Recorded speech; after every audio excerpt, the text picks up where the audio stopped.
I thought it was all about the hat. Oh, that looks super cool. That cat's in a hat. That's what you said. You said that as my wife put on the hat. Well, but you're the one that's on camera and you're wearing a hat.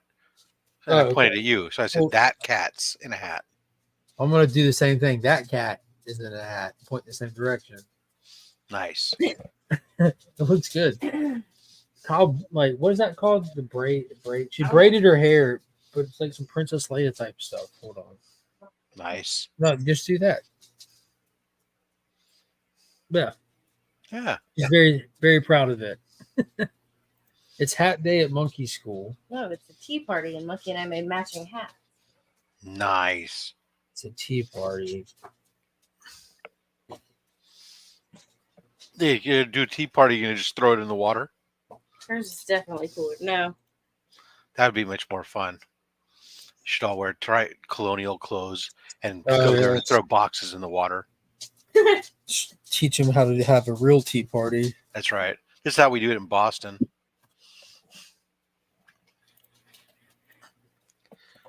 Oh.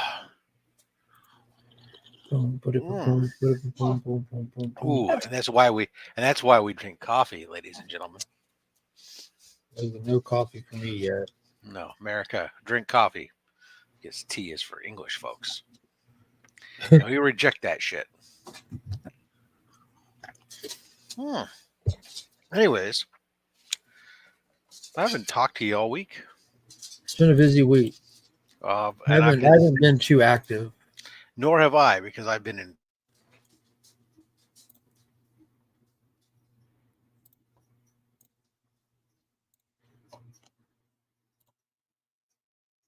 Yo, you lost your microphone, I think. You're muted, sir.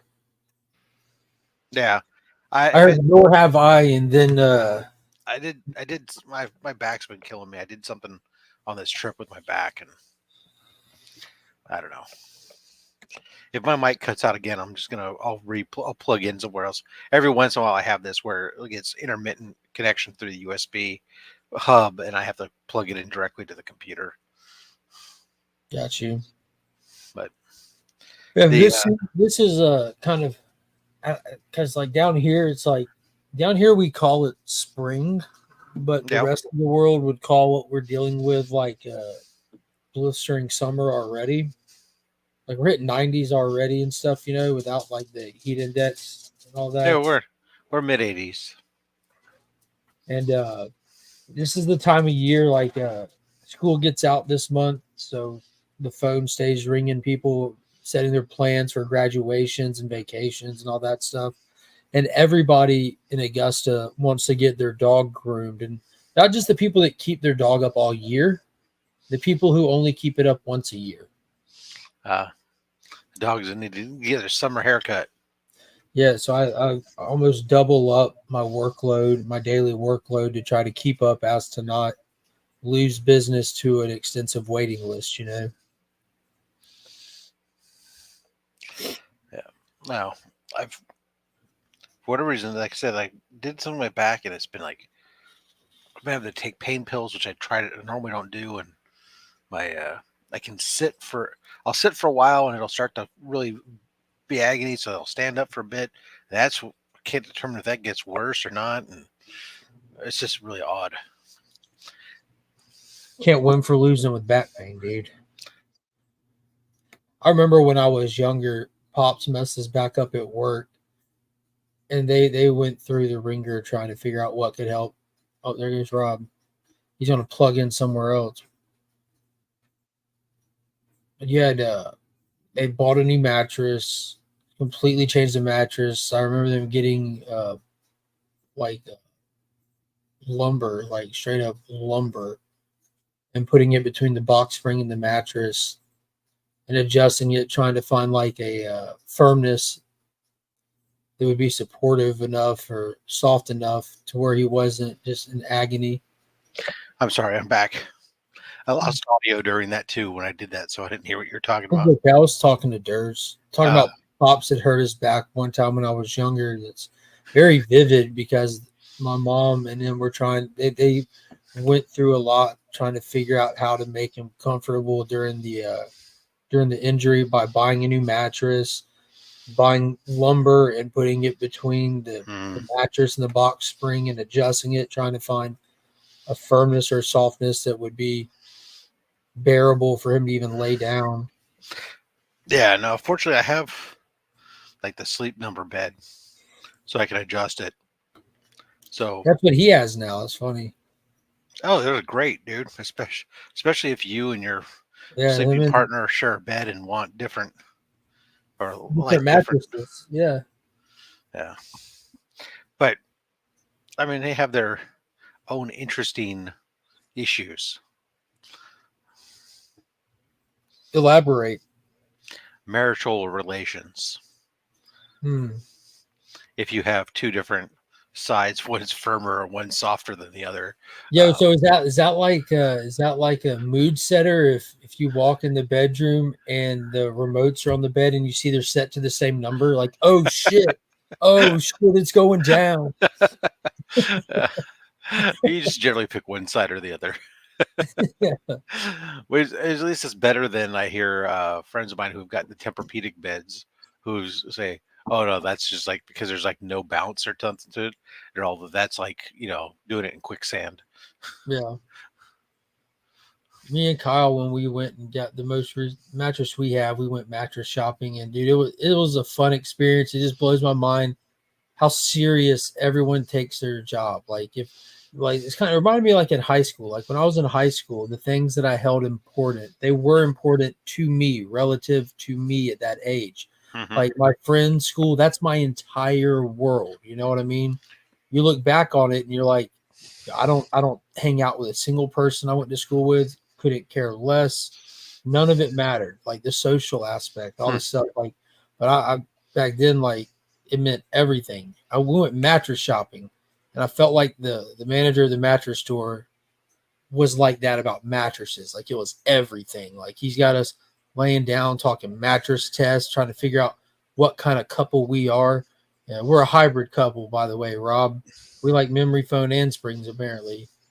And like, yo, we were leaning into it because you know, like I'm a smart ass and I'm a goober, and Kyle's right there with me. We're a hybrid couple.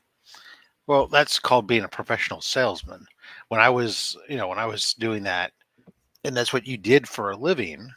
And I was doing it for TVs. It was the same thing. You come in and you ask all kinds of stuff because you're trying to get. That's why people would come to you in theory instead of just ordering one online. Is you're trying to help them find the right one for them because this is a big investment that you're going to be stuck with for a while. Yeah, I agree with it being a good salesman. No, this was more than that though. There's so much more. This guy was into mattresses, my dude. Like I like. Hold on. What are we buying? Well, we were talking about mattresses. He was talking about how into it the guy was. I, as a salesman, was super into audio and video when I sold audio and video, but it was my life. It's how I made my money. I just hollered for Kyle real quick because I want someone. But this is how memorable this mattress experience. All I've told him so far is that how serious this guy took his job and how we're hybrid people. But what else did this guy tell us about? Oh, he convinced us to get a mattress cover because, like, either like his mom or his friend's mom or something got shot like 9 times, and not once did it bleed through to the mattress. Not you one. Need this mattress not cover. one drop of blood on the mattress, Rob. So this mattress cover. Well, shit, I'd care about that if I get shot 9 times. I wouldn't want my significant other to have to clean that mattress. I wouldn't want her to have to sleep on that mattress. Like, yo, and while he's telling us this, his employee, it was just the manager and the employee in there, right? And we're over by the mattresses talking, and he's in like the cash register area, like the island in the center of the showroom, and he just pops up and just yells, "Not one drop!" like, oh my god! And we're just dying laughing. But did the bullet holes go through the mattress cover? I didn't want to bring it up. And I thought about that. The blood didn't go, but the bullets went right through. Yeah, there were 9 holes in the mattress, but no blood. Like what they do? Unload on a cadaver? Like what happened? Yeah, really. I mean, how does that work? Because if there's holes that went through, I mean, it's like unless the bullets didn't pass through the guy, but they were firing like little .22s, and he shot 9 times with a BB gun, Yeah, and not one drop of man, blood. I'm telling you, man, they were about that life. He shot 9 times with a Nerf pistol. Airsoft gun or paintball. Yeah. Good morning, by the way, Brian. Morning. Oh, How are you enjoying the summer? Yeah, doing all right. It's not Got the day bad. off, so not a bad thing. Getting, That's pretty good, Sledge. One mattress a month. I'm in the wrong business. I don't know if they're that profitable, but They got to be up there, man. They're like the cheapest of the most cheapest decent ass mattress. You're talking near 4 figures. Like, yeah, Right, I'm not but- talking about mattress in a box. I'm talking about an actual mattress. but even if you, let's just say for a second that a mattress costs $2,000, and Yeah, you got let's, to pay. Yeah, and let's say it's definitely 50% profit. There's only $1,000 profit. You're not paying for your employees and your store off of one mattress. Even if it was 100% profit, $2,000 isn't going to cover your store expenses and your employees. yeah. yeah, not if you're selling just one per month, right? Yeah. Yeah. I think it's the point he's making. They're highly profitable. Yeah, no. Well, look, there are They've certain. got, I wonder what, because like those are like franchise places. You know what I mean? They're pretty much holding mattresses to sell and then return if they don't, kind of thing, aren't they? Like Mattress Depot and places like that. They don't own those mattresses. They're middlemaning those mattresses, right? Because those things, there's like 2 home Mattress Depots, like the same shopping plaza for like the longest time here. Even no exit wounds. Yeah, I'm not sure what the different ones are different. model. Obviously, Sleep Number now no longer sells in any of the franchise things. They're their own entity. The Mattress Firm. That's it, Mattress Firm. Yeah. Yeah, they used to be Yeah. Sleepies, right? Yeah, they were Sleepies and changed their name. So Mattress Firm's bought up a bunch of different companies and acquired them, and they, that's how they do have their sources on their product. And then I don't know, they probably have their own. I bet you the parent company probably has its own discount chain. So basically, what they do is they'll have whatever current models and stuff are that they'll have available for their stores. And once the inventory gets old and new stuff comes in, they move it down to their Ollie's locations. Yeah, whatever. Yeah. Bro, Ollie's is wild. The only thing you can't get at Ollie's is paper products. Like you go get fake grass rolled up in sheets in the rug department. Like it's crazy. Don't have those. Paper products don't ever. There's never like an overstock of them. Everyone uses them, That's why it's always one of those fun ones to get at Costco, because your toilet paper and paper towels never go bad, right? Yeah. Except having too many, you'll use them eventually. Except the paper towels I actually get from Amazon, because it's cost me less money to have them delivered to my house than it does for me to buy them at the store and bring them home. Oh, really? Wow. Yeah, I just have them on a subscription. Yeah, pretty crazy. My wife works at Costco, so she just picks them up. Yeah. It was just like the same thing happened. Like I bought a car battery once on Amazon because it was cheaper to buy it on Amazon and have it shipped to me, a fucking car battery, than it was just to go down the street to the local auto parts store and pick up a battery. That's crazy. Now, granted, it was a semi-specialized battery for my Italian car that I had at the time, but still. Muddy management, Mattress Firm for 20 years. Yeah, well. What movie was it? Oh, God. Congrats on completing the 1 to 100 ASM run. Yeah. Thank you, sir. AF-15 is next. Ain't that right, Rob? It was one hell of a show.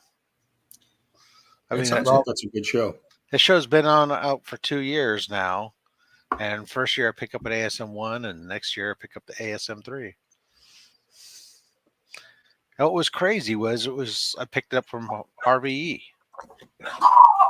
who's normally, I talk about him and I'm thinking he's usually on the higher side of prices, and he actually had the, when I'm going around the place, I was looking at all the ASM 3s that were there. There were a couple.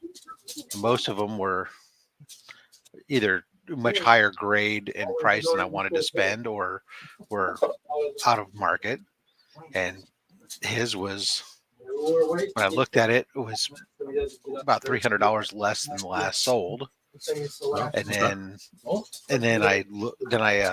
Yeah, it's 45 minutes from now. bundle. I said, well, what if we did that along with that Ghost Rider 1? And he came down a couple more $100. I said, all right, do it. Nice. So felt good about it. What's the Spider-Man goal now? Are you looking to upgrade any of the 1-100s, or you got some other goal? Yeah, there's a couple. Like, I mean, that ASM 5 that's now a 1.0, it's just kind of like, aside from issue 1, which is the I have, which is a 0.5, all the rest of that first 15 are like 2.5 to 3s for the most part. Okay. So I feel like 5 sticks out. Yeah, so I feel like maybe I'd like to upgrade that one at some point. Other than that, I don't know. There might be 1 or 2 others in there, but for the most part, I think it's the efforts can be done with it and move on and focus on some of the other things. No, but your ASM 1 is that a foreign version, if I remember right? It's a Pence variant. Pence, okay. So are you okay with that, or thinking maybe some point upgrade to a? Now, we established at the start of the stream that we're not okay with the UK. Yeah, that was true. We were talking about T though, not about Spider-Man. Tea? That's what I'm drinking. We were talking about tea parties. Oh, I got you.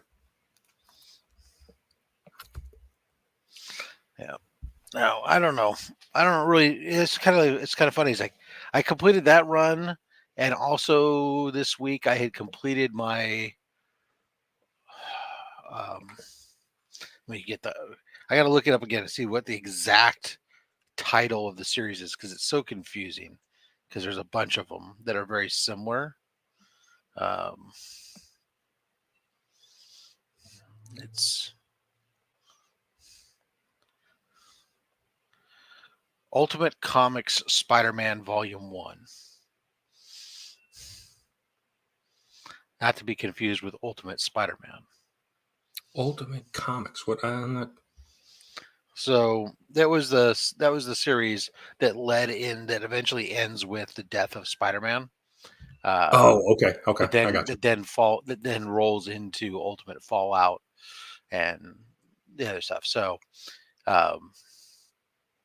that I've been working on that run, and that run I finished earlier this week as well. Did you? I know you're working on the Miles. Where are you at with the Miles run? So, like the Ultimate Comics Spider-Man Volume 2, which is the Miles run that I'm working on. Yeah, the Miles run is it's confusing because of the different titles. Yeah, so there's about 4 or 5 issues in the first series that I need. And I think there's like 1 issue in one of the other series. I'm pretty close to being caught up on all the Miles stuff, but Okay. It's mostly that first volume, that Ultimate Comics Spider-Man Volume 2, that I need to. Yeah, I snatched up those last year, I think, or the year before, because I knew I just wanted, while prices were fairly low. There's not a lot of big books in there. There's a few that are considered keys, but yeah, I have the keys, like the first or the first time he's got the black costume, and I got obviously the issue 1 and the stuff like that. So yeah, I have I wonder about the print runs on those. Yeah, it's just filling in some of the gaps is what I have on that, and that's something that I'm fine with, like kind of looking, when I'm out and about type stuff, just kind of looking for those. The Right. problem is I haven't seen too many of them at cons. No, I ended up buying some online. I mean, I was able to find issues, certain key issues here and there, but yeah, they're kind of tough to find. That's why I was saying I wonder if they were low print runs and there's not a lot of them out there, you know. Yeah, that, or I would just wonder, like, at least some of the shows I've been going to, I've seen a lot less vendors with the more modern stuff, the 2000s and above, and not Gotcha. even some of the 90s stuff is like, it's like they pretty much bring out Silver Age through the through 80s for the most part, and then like that's what I kind of see. I tend to see now. I might be wrong, and maybe I'm looking at the wrong cons, or maybe I'm looking at just which vendors I'm looking at. Right. But and maybe I need to, and maybe it's because I tend to skip over the dollar bin books. Maybe I should be going through the dollar bin books on these for these things. I don't know, but yeah. Heroes Con? Anything on your sites for Heroes? No. I blew my budget because it's about opportunity. Right, sure. Yeah. And so, I mean, when I'm there, I'll look at some stuff, but I'm definitely not looking at anything big whatsoever. Anybody who thinks that I was... Yeah, he told me he's going to try to get an AF-15 at Heroes. Pretty cool.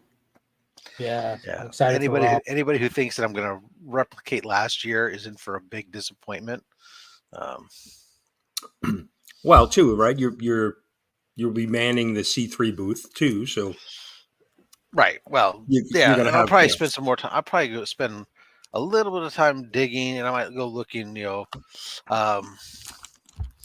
again, I don't want to go picking up. It's really weird because like I go to those cons. I don't want to. I'm not there to go pick up 100 raw books. Right, because you're traveling too, right? Right. So I may go pick up, try to find a few keys that are raw and stuff, but because I say, and I might look, or I might focus on like the some more of these Tales of Suspense books and stuff, Mm-hmm. But I don't know. I have a few things on my radar I'd like to find. There's some bigger, there's a couple inexpensive, bigger-ish keys that I might look for to acquire, like when they're like I don't have Marvel Premiere #1, and I don't have trying to think what else is on my list that's not a super expensive. There's a couple that I have on my list that are only like a couple $100 that maybe, but I mean my budget's, like I said, going to be much lower than it was last year.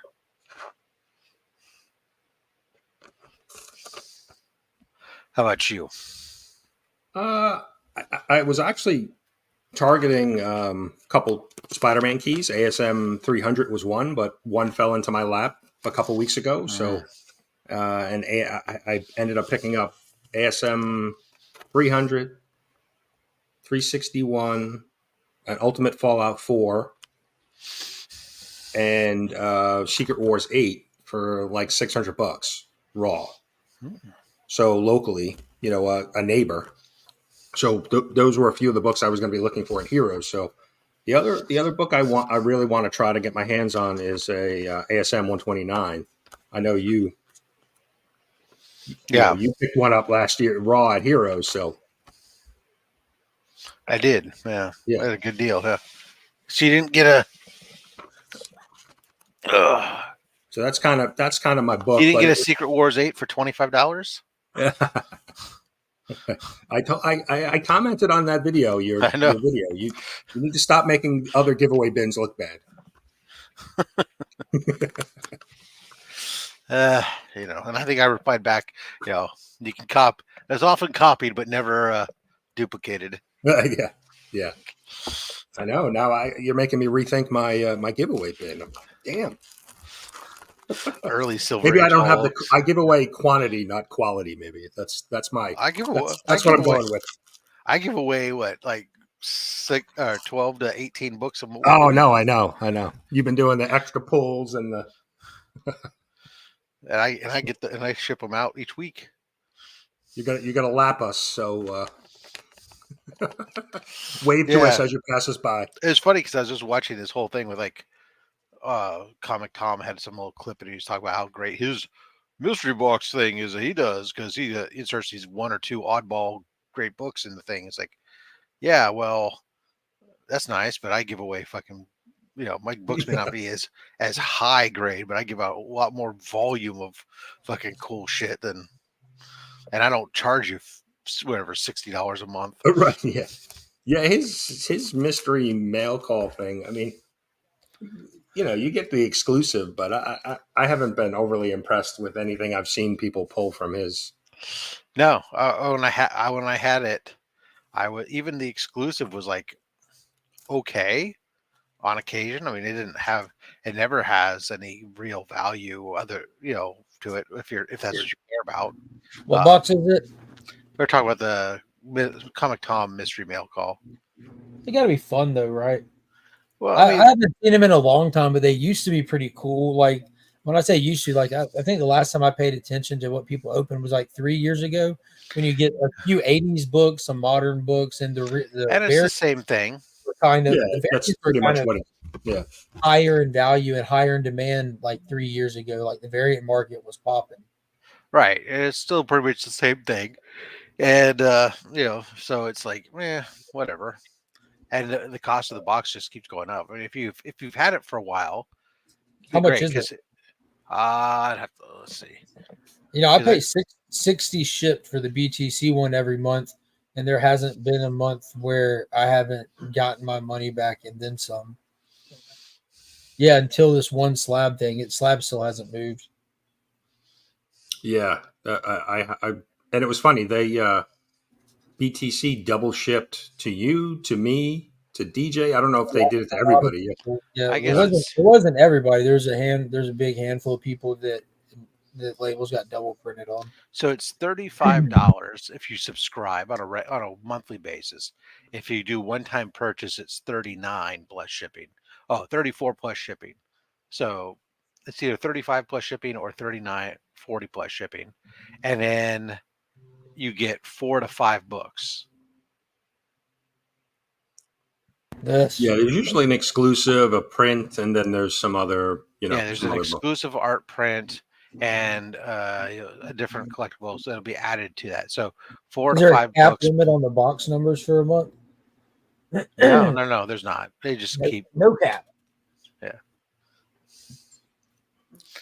Do they still do like a grand prize in someone's box every? They throw in some random books. So this particular one they were showing was a static #1 newsstand that they just were dropping in somebody's box randomly. It's like, all right. I've got that in a 9.8.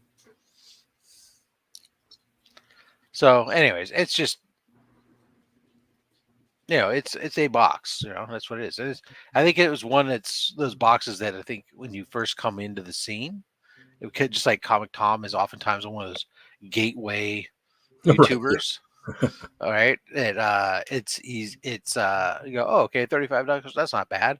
And you try that out and you do that for a bit. And then eventually you realize that most of this stuff is meh. Yeah, I think too. If you like I said, you said the prices have increased. I think he grandfathers you in. So if you got in, you know, a year ago and it was $30, you're grandfathered in at that price. Yeah. No, you're right there, Taylor. If Jack B's box drops today, that's definitely gonna be cool because I know he's so now he always has had a really good mystery box, and Yeah, he's got some grand prizes in this box that are pretty freaking cool. that are going to be done by drawing. Like I think he's talking about potentially have a Hulk. Is a Hulk 181 part of it? Yeah, the top prize. I'm taking a look at the Instagram. One lucky buyer will receive that. So 50 boxes. So 1 in 50 chance, essentially. But the boxes are $275. It's a little bit different than the $45 box or $40 box. But hell, I mean, I'm definitely excited for it. Good morning, Jack. I'm definitely excited for it because it's always been a good box. Good morning, guys. Is he? Yeah, so I'm looking at Instagram. Sell, there's 50 boxes will sell. Yeah, Instagram. He's got ASM 300. He's got Punisher ASM 129. He's got the first. It's the Batman. Is it Batman Adventures? Batman Adventures 12. Yep. Yeah. Who you talking about? Jack B. Jack B. Oh, Jack B's selling boxes. He's going to. I think they're going up today. Oh, cool. And then you get a certain percentage of it goes to charity, and part of it's usually curated as well, and it's awesome. That's cool. Yeah. Yeah, I was trying to get Tops rid of some all boxes. his other boxes so by far. Well, there you go. Yeah, the top and the giveaway prize is 181, a Hulk 5.0 181. Yeah. That's pretty good. Yeah. So if that is at all interested you, well then make sure you give Jack B a follow over on Instagram at Jack_B_comics so you can know what's going on. Cool. Yeah, I get it. I'm trying to get rid of some boxes myself. So yeah, everybody's doing that. So it's like, the problem is everybody's doing it now, so because they're all wanting to do. So I'm like, because I was thinking about doing one, and I was like, well, nope. This person did it. Now you're doing it. Now Roscoe was trying to do his, and his didn't go. And I'm like, oh, forget it. You're tapping out. I get it. I'm not gonna go through the hassle right now. No, probably wait until. I think there's such a big group of us going to Heroes Con. Everybody's kind of in. Taylor's trying to drop some boxes. Yeah, and in all honesty, hey, what's up? That's not. What's going on, guys? How you doing this morning? Good. Good. How are you? Good. Awesome sauce. Man, that was a century ago. I actually never. This is the first time we actually talk, and I never realized how much Mark sounds like you. Yeah. Poor bastard. No. Yeah. I know, right? Yeah. Yeah. Fortunately, he didn't pick up all my bad habits. He made new ones. Second Mandarin. Yeah. That got picked up. That's a banger, Rob. Second Hawkeye. Wow. These were like $30 a piece. That's awesome. Wow. That's about right. Yeah. Just some nice. These were short box pickups? Yeah, short box live. So they ranged. Some of them ranged from anywhere from $20 to like $35, with the exception of one book in here, which was like $60, which I'll show you. Black Knight. Some of these That's a great cover. I actually was invited to go, but it's way too far for me right now. Right. Well, I mean, everybody was invited to go. Well, you know what I'm talking about. So, Rob, are you chasing that Tales of Suspense run now? Just kind of like I've been picking. This is the one that was more expensive because this is a high grade first MODOK. This one was $60. Right. $60? Yeah. Awesome. The just really the ones with Captain America in them. So not the whole Tales of Suspense run. I've just kind of been recently picking up the ones with Captain America in them, and I'm not even concerned about grade for the most part. So I've got some that are pretty low grade, but it's more like, hey, I can pick them up for a few shekels. There was that. Shekels. Schmeckles. You gotta do it from dinar. We need to do it from dinar. Bundled the two of these together. Managed to get the pair of them for 24. What grade do you think the spotlight is?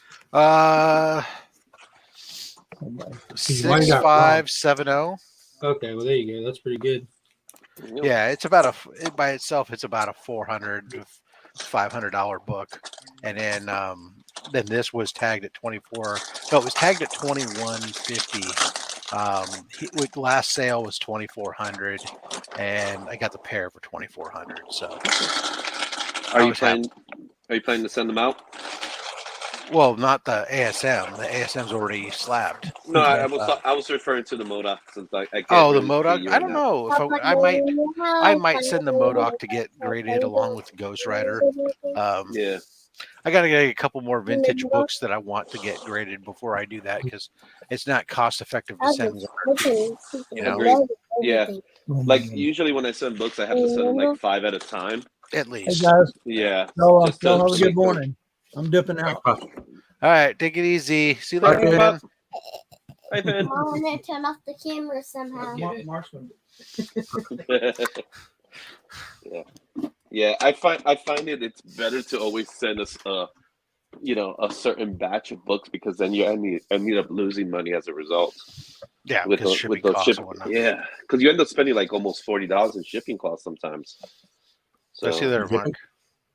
Yeah, he's got a thing at kids School. thing going on. He'll be back.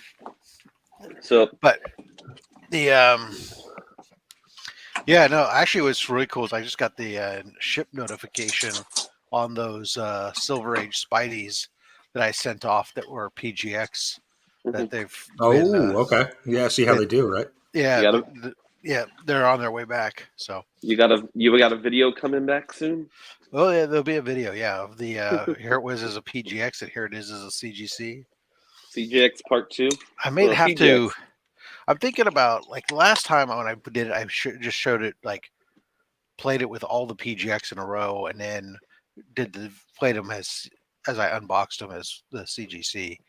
This time I'm trying to decide whether I want to do that same format, which is easiest, or if I want to try to do a lot more editing where, okay, for each book, here's just this one book as a PGX. Now, right to that book is a CGC. Then back to the next book is a PGX.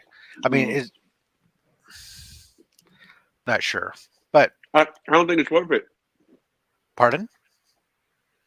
I don't think it'll be worth it. The amount of editing work you'll be doing for the same results. Because I think the last video did really good the way it was. So why not just keep the same thing? Yeah, I don't know. Like I said, it's just in my head. I seem to think like it would be like, or maybe cool to see A and B like back to back, as opposed to because you may not remember what it was. But then again, if I'm talking about it, I don't know. I'll throw up a still even of the. Yeah, I think at the end. Video. I would, except that the problem is that so I'm using the free Windows editor. Okay. And so in order for, I can't, unless I'm using a third party thing, virtual cam, like when I use OBS, if I use the virtual cam, then I could have a still image and superimpose it on the screen when I'm doing it. That's the only way to do it. There's no way to bring something in. Well, yeah, there's no way to bring like an insert image on the screen in the free Windows editor. And have you tried CapCut? Because CapCut will do it. All I've done is use the free Windows one because that's what was included on my computer, and I was lazy, and I've done well enough with it. Have you ever? What about you? You could use StreamYard too, right, to record? Yeah, kind of like but I can't insert a still image into it either. Well, you can bring up an image though in StreamYard. You can. Yeah, sure. An overlay. I mean, He's Yeah, I trying mean- to do the least amount of work. Well, I mean, StreamYard, typically you can, if you record in it and have everything kind of preloaded, you can kind of, Yeah, I mean, you kind of one take it, well, I can download. You can still I can download it from And then StreamYard edit, yeah, if you then need to, edit sure. it. I've done that before. I would go as far as doing honestly, I would download CapCut. So that's the one that will do what you want, and it's not going to cost you anything. And it has some really cool features, to be honest. Really good features that are amazing, that are free. And you could download the desktop. There's a desktop version, which is useful. Yeah, interesting. Or you could do what I do and just spend money on Adobe Premiere. I don't know why I refuse to do it. Even it's really bizarre. It's like, well, I could, but that's like, you don't what am I getting out of it? How much more time am I going to spend doing it? I was like, don't get me wrong, that's what I went to school for, right? So I understand. I understand some of this. Although these types of programs didn't exist when I learned, it was and maybe that's my problem, is because what I learned was analog. Yeah. And so this is very similar to me. The basic Windows editor is very similar from an analog perspective to me of what I can do. When I was in college, we were on the cusp of going to digital. So we had Photoshop, we had Illustrator, we had those things, but we also had like Dreamweaver. So I was in the graphic design, not in the graphic. So there was web design and there was graphic design. They weren't married yet, and I was learning the graphic design elements of it instead of the website design. So I missed out on the website design, which probably would have taken my career in a completely different path. But I missed out. So I learned how to do things like splicing and stuff like that for web pages, which no longer exist. Right. So, and now it's actually easy to create a website, but it's like you said, it's like it's a whole new skill that you have to kind of like learn, based off of what and you kind of like, but that's not how we did it. It's like, no, but you have to retrain yourself to change it. But something like CapCut is like super easy. It's free. Like you could pay for it, if you want to do a little more extra stuff. I don't think it's worth it, because then you have these other programs that can kind of like change that. Like, I know the funny thing that I see from a lot of people's videos that they use CapCut is that they forget to get rid of the end scene where you watch the video and the CapCut logo pops up. But that's an easy fix. You could fix that easily on YouTube. Yeah, no, I don't know. Like I said, give it a shot. When I learned, it was we were still on tape, and so that's how I learned to edit too, Rob. Video editors, digital video editing was there. Digital audio editing was just coming into the thing when we were doing it.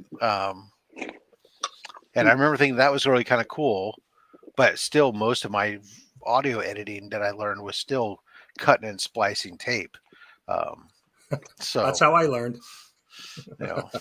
I learned how to do photography in a dark room. Yeah, you know what I mean. They still teach that. Film photography is still taught today, but nobody's teaching people how to do audio reels. And, no reel-to-reel, which I know because I remember going to about 15 years ago, going by the school for something and visiting somebody at the campus radio station, and somebody was like, "Oh my God, Rob, you're here. Can you do us a favor? Or we have this. Somebody sent in an audio or a show on tape that needs to be edited before it goes on the air. Nobody here knows how to do audio editing on tape." And it was like, okay, well, when's it got to be? Oh, it goes on in 25 minutes. Oh, so you want me to edit a 30-minute show in 25 minutes? All right, well, get out of my way. It'll be the quickest cut job you ever see in your life. But used to teach web design to students, but took the old school approach. We designed a website by creating code. Yeah, the WYSIWYG Yeah. came later. Yeah, I've because I never learned to code for that stuff. Like all my website design that I've ever done has always been in the WYSIWYG. Mhm. Which, for those of you guys who don't know, WYSIWYG is what you see is what you get. Mhm. But yeah, no, I mean, it's obviously what you could do from a coding standpoint was always superior over WYSIWYG, but um, I never there's, learned code. what's like funny is like I talk about like coding stuff. It's like I learned, I was originally studying to be an electrical engineer, so I learned programming and stuff. Mhm. It wasn't web code design, obviously, but look, I'm old. I learned Fortran 77 for Christ's sake, Mhm. and Cobalt. and basic, So it's Yeah, like basic. That's what I learned. nobody's got any need for that stuff unless I'm gonna go work on like Voyager or something. I mean, Oh man. and I remember that was a problem we had. Like one of my companies I used to work for, like they had some software that we were using that was originally designed by the owner of the company, and he was old school, so he like programmed everything in like in assembly language, and so we were using these really old chipsets to that supported that, and then when those chipsets started becoming less and less available, they started becoming super expensive, Yeah.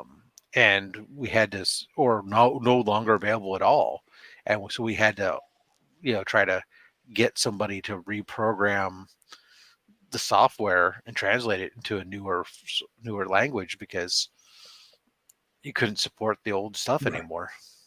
Yeah, that's how some old school folks keep their jobs for a long time, right? Huh? So that one guy down the hall knows how to My Yeah. program. my father-in-law, he worked for NASA, not for NASA. He worked for Lockheed for years in the satellite division, and he's retired now for about 10 years, but he still gets periodically he gets brought in as a Consultant. Yeah. as a consultant because there are satellites or whatever that are still operational that have language that none of the modern kids know Know how how to to. do or troubleshoot or whatever, and these guys are the only ones that know. Yeah. I've seen that a We lot. got somebody in my job. We have somebody like that his knowledge of the software program that we use, he just knows every ins and out. Like, Mm-hmm. and he's retired at least 3 times, and he keeps coming back as a consultant. Now he's a consultant in the sense of we'll call you when we need you, and he's like, okay, I'll be in this country. Right. He's Good that kind morning. of. Morning. Yeah, You know. I feel that way sometimes. Even at my company, even though I've only been there for 10 years, sometimes we've changed so much on some of the stuff. Just being able to explain to people, go like, they don't understand. Some of these new engineers or whatever trying to come in and solve problems, they don't understand why things are the way they are. Try to but just having the knowledge of understanding. Oh, this is how we got to where we're at today. This is why it's so messed up. I understand. Try to fix it. Sure, that's your problem, but not mine.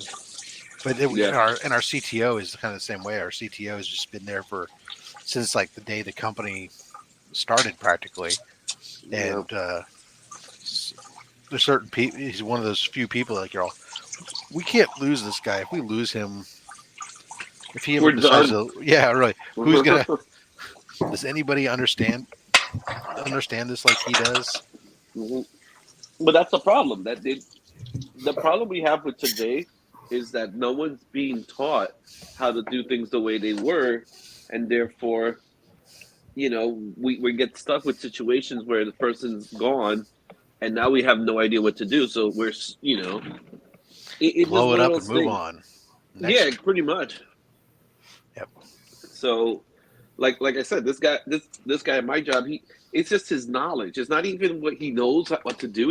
It's his knowledge of scenarios and he knows every little nicks and cranny, and no one knows how to get what he could get, and it's like did he teach anybody? And he was mentoring people, but no one grasped what he knew, and it's kind of hard to transfer that kind of knowledge. So, Tribal knowledge. yeah. So it's also a power thing. Hey, madam, how you doing? I'm fine. How are you guys? We're doing. Sun's not up yet, huh? I'm a little late, so The sun's coming up. Got cakes on the griddle. Life ain't Sun's just nothing but coming a up fun here. of a riddle. Sun's coming up. Wait, sun coming down? That was the line? No, sun's down? coming up. We got cakes on the griddle. Life ain't nothing but a fun of a riddle. Thank God I'm a country boy. Right? Yeah. I don't think I've ever heard I got that my old before. song. I got my old fiddle. Anyways, Denver, right? John Denver? yes. Country went Ladies made to and Long gentlemen, Island. Nice. Joining They us didn't make it to New today, York. we have the artist, Madam Blaster, checking out. Look at this. Having her Oh, art stop. statue put on display. Fabulous. Congratulations on that. A great art installation. Ah, thank you so much. That's so nice. Yeah, it was crazy. I mean, it's kind of surreal to think like, I got something I can drive to and see now. But I had a couple of life-size statues in other states, so I kind of made them and left them and never saw them again. I can cyber stalk them sometimes, but this one I can go see and stalk personally, make sure she's okay. Nice. Awesome. So I don't know where we are right now, but I could say this much. You are $240 away, Brian, from reaching your goal. Yeah. Yeah. Pretty week in. So yeah, pretty good stuff. Yeah. We need to drop that in the chat here for your Come on. Yeah, I can drop the link. We could get this done. Share that screen. Share that screen. Oh, god damn it. Sorry. I think today's the day. We could probably get it. Work computer, so it's harder for me to pull up certain things. Oh, you got to call that guy. Bring the consultant in. Oh, that was there we go. Let's Yeah. Come on, let's get this thing going. Let's get the doctor. The doctor. Doctor. I got a bad case of. Yeah. So what did you guys have a good free comic book day? I got the comic books I needed, so that made me happy. Yeah, lots of good sales. You were traveling, right, Rob? I was. My son was graduating the day before. I got in town, so that Saturday was crazy. I woke up early because I had a flight out at 6:30 in the morning out of Utah, and got into San Jose around noon because of layover. I'd have like a 3-hour layover in Phoenix. You didn't come see me? No, sorry, I was stuck in the airport. Yeah, that's like an hour away. But I got into town, and then like once I got in the house, it was like a short turnover before I was on the air live doing the 2,000 subscriber giveaway. Oh, that's right. Yeah. And then immediately following that, I went over to the LCS to get my books, and which I didn't need to do because they had them pulled aside for me because as a subscriber. Cool. So one of the things that they had was like as a subscriber, so the way my store runs it is everybody who comes in can get 3 books for 3 of the free books.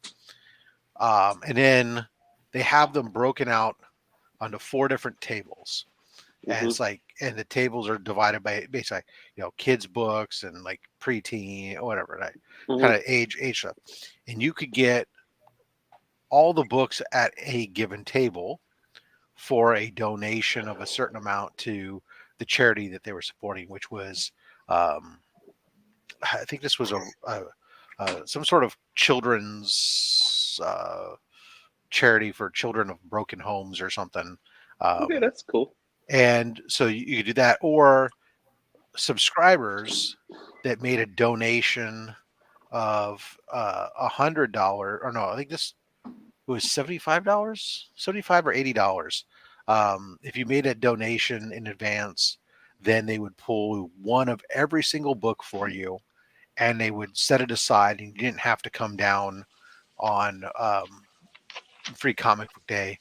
Or if you did, you could bypass the line. They were set aside for you. You didn't have to wait in line with everybody else. And so, of course, that's what I did.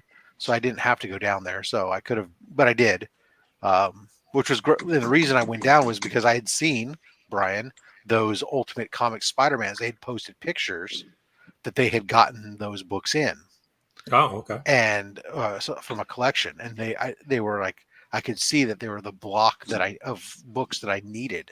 So I ended up picking up all the last of the remaining books I needed from them, plus Ultimate Fallout 1, 2, 5, and 6, and the Death of Spider-Man, Avengers versus whatever, the Immortals. I don't know what the hell it was. The other, all the tie-in stuff to that whole Death of Spider-Man stuff. I was able to get all those books, pretty much. So that was exciting. So I got all those. But yeah, I made for a ragged day running from here to there. But I got every book, and I've gone and proceeded to go through them, and it's like, okay, these are the ones I care about. These are the ones I don't. There was one of the ones I don't that Lisa, Tyler's wife, wanted, so sent her that. Yesterday, to be perfectly honest, I went through the stack and like the kids' books that, like the Investigator and some of these ones, I put them in the recycling bin. I'm sorry. And then, but I got a huge stack of the other books that those are. I'll just throw them in as extras when I'm sending for the next couple of weeks when I'm sending out the giveaway bin books. I'll throw an extra book in there. Rob, did you just say you threw away some comics? I said I recycled. Yes. Okay. Just making sure I heard that correctly. It was difficult, but It was difficult. Was your hand like, no, I can't let go. I can't let go. It is. But at the same time, I'm like, oh, dude, nobody. I don't want these. I don't know any people that I know that want them. You could wrap presents. Oh, with you them. don't? No, Next shit. time. I should. Next time. I know. I forgot what I did last year. I took them over to the children's shelter. Shit. Now they're crying because you dissed them like that. Oh well. You gotta Too go in the late now. recycle bin and get it out now. That's Great. Too late now. Great, Rob. Do you know how many supervillains you just created? 2. That's what happened in The Incredibles. Super. Yeah.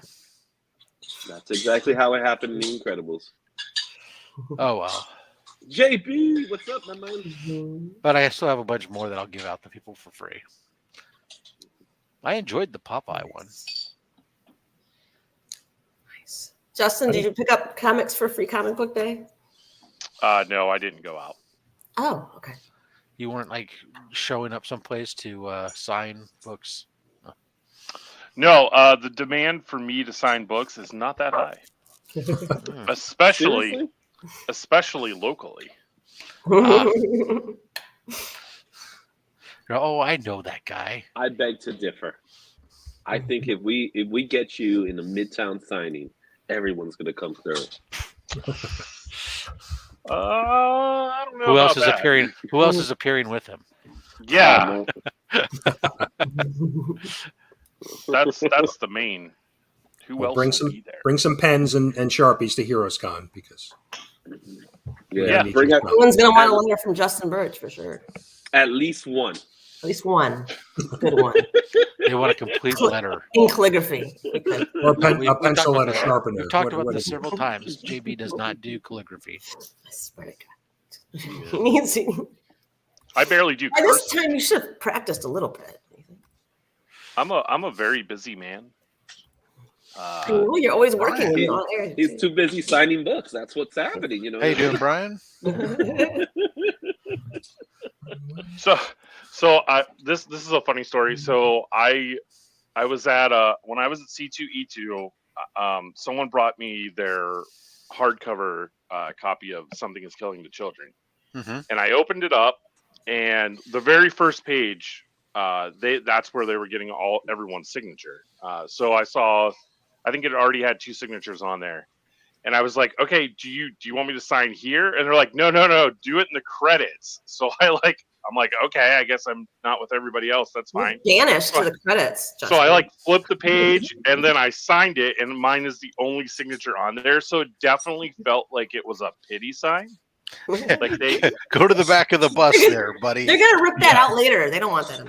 Yeah, it definitely felt like they were just doing it out of pity. House of X, good morning. How are you? I love this that Brian shows up. Brian, man, is out here West Coast with me too. So it's early in the damn morning. Thank you for waking up. All right, Brian, is Load Icon this coming weekend? Tomorrow? I can't remember. Although, let's see here. Everyone eventually gets picked for a grade school kickball. Yeah, that's true. So it's like JB, that's the good thing is everybody eventually gets picked. Right. No man left behind. I feel like there were definitely like water fountains that got picked ahead of me. Yeah. Wow. I'm sorry, Justin. Wow. Phil says he's still waiting to get picked. Sooner or later. Yeah. Well. Oh my goodness gracious. The I mean, it was great. I don't know what you guys. So Short Box it's a nice little con. Those are nice. I mean, How little is it? Well, it's probably as big as like it's slightly bigger. The area that it fills up is probably about the size of 2 high school basketball courts, 2 or 3 basketball courts. Okay, that's pretty good. That's actually big. Maybe 3, because the way it's spread out a little bit. It's one of the small rooms in our convention center that's set up, and it's just a 1-day show. So there was like 20 advertised vendors, and then there was probably about another 10 unadvertised vendors that were there, and it's just comics, which is good. So there's nothing else there. I mean, the only thing other than the comics that are there are the artists. So it's all quality vendors also, right? Like the 20 that are the advertised ones are definitely some of those what you consider quality vendors, and then there's like the others are a few extra local ones that are thrown in that are still can be quality vendors. I think there's only one there that I saw that I was like, oh yeah, I didn't even look at their stuff. It was really kind of they're obviously thrown together at the last minute. Didn't even have a proper booth, just stacked some boxes on the floor and stuff. I heard a rumor that they were like friends of Miguel or something that was like kind of allowed to show up last minute because they were complaining at one point about the CGC line blocking them off or something. And they had to reroute the CGC line. And oh wow, the CGC line was crazy because they were accepting books there. I don't know how much they did as far as any kind of witnessing or stuff because there's only half it. There's like 10 artists maybe, but I don't know. I didn't pay much attention. I said hey to John Jang, but I only said hi to him really because the comics capsule guy was with him, and I went over to get a comics capsule to protect that Ghost Rider 1 that I picked up, and fortunately it was kind of cool. he's like, oh no, dude, you don't have to pay for it. I'll give you one for free. And then he also told me that he's going to work with us to do some stuff for Comic Screen Cancer, get us some product and stuff, which will be cool. So I'm happy about that. And he'd also last year he had bought the John Boy Myers sketch cover that we had last year, the Transformers one on the a Jetfire on the Void Rivals. And when he'd come by the house to pick up the stuff since he was local, so I didn't have to ship it to him. And he volunteered to help pack stuff this year too, since he's local in the area. I'm like, oh, right, game on. Yeah, take him up on that, right? Exactly. But it's funny. It's like when I looked at that con, I said, you know what? For such a small book show, there was a lot of high-end books there, and some of the and a lot of the it was a good. I would say there was a fair number of collectors there that were like, we're not just look. They weren't there to look through dollar bins. They were there for the big stuff, right? And there was a lot of Golden Age stuff there too. There was there were several vendors that didn't just have like a box of Golden Age stuff. That had boxes and boxes of Golden Age stuff. And if you were there for that, that was great. A lot of silver and bronze. Not very much modern stuff there, which was really kind of cool. Is where Shortbox, the company, are they? I thought they were located in Chicago. San Francisco. They're in San Francisco. They are in. Oh, okay. For some reason, I figured it was. I thought I saw somebody do like a headquarters walkthrough, and I thought for some reason I thought they were in Chicago. No, that was Candace, who's from Chicago, who had gone. She was to Shortbox in San Francisco. Yeah, gotcha. Yeah. So Brian Wells, who's AKA Comic Web guys on Instagram, one of the guys that I buy a lot of books from. Brian hooks me up well. He's out at the Berkeley Comic Show frequently and a lot of local cons around here. I got my first Werewolf by Night just recently from him. He's going to be there next year. That's great. Yeah, Mark from Berkeley House of Comics was there this year. It's a good little show. It's in Santa Clara, so it's like easy to get to for people from out of town because you can get into the San Jose airport. But it was a pain in the butt. So my problem was it was funny. It's like Saturday. One of the reasons I flew in Saturday for my son's graduation was Kevin from Shortbox had invited me to come after they do all their setup and stuff Saturday. They were having a mixer in the hotel for not only all the vendors but some of the out of town guests and VIPs. Mm-hmm. And so he invited me to attend, and I went. I took off to go to it, and I couldn't get there. The hotel is 5 minutes from my house. Okay, this is why I love this con. The convention center is 5 minutes from my house. I go over to go to the hotel, and I spent 40 minutes trying to get to the hotel before I turned around and came back, because across the street is the 49ers stadium, and apparently there was an MLS game or something, some soccer game going on there, and they had set up all their traffic cones and stuff to steer everything, all the traffic away from the stadium. So no matter which back road I tried going down, it would, as soon as I'd almost get to the hotel, it would shoot me off somewhere else away from it. And I'm like, son of a bitch. I finally asked one of the traffic directors. I'd rolled down the window and I said, hey, how do I get to this friggin' hotel? They said, you can get out and walk. You can go down and catch the light rail and take the light rail up. I'm like, yeah, that shit ain't happening. Forget that. Yeah, once the game started, right? They changed the traffic flow to everybody getting out. Yeah, and it's like, this is just ridiculous, man. I'm just trying to go to the hotel. There probably was a way, I think there had to have been a way, if nothing else, for the Uber drivers and whatnot. But nobody would tell me how to get there, and I don't have an Uber's tag or something. So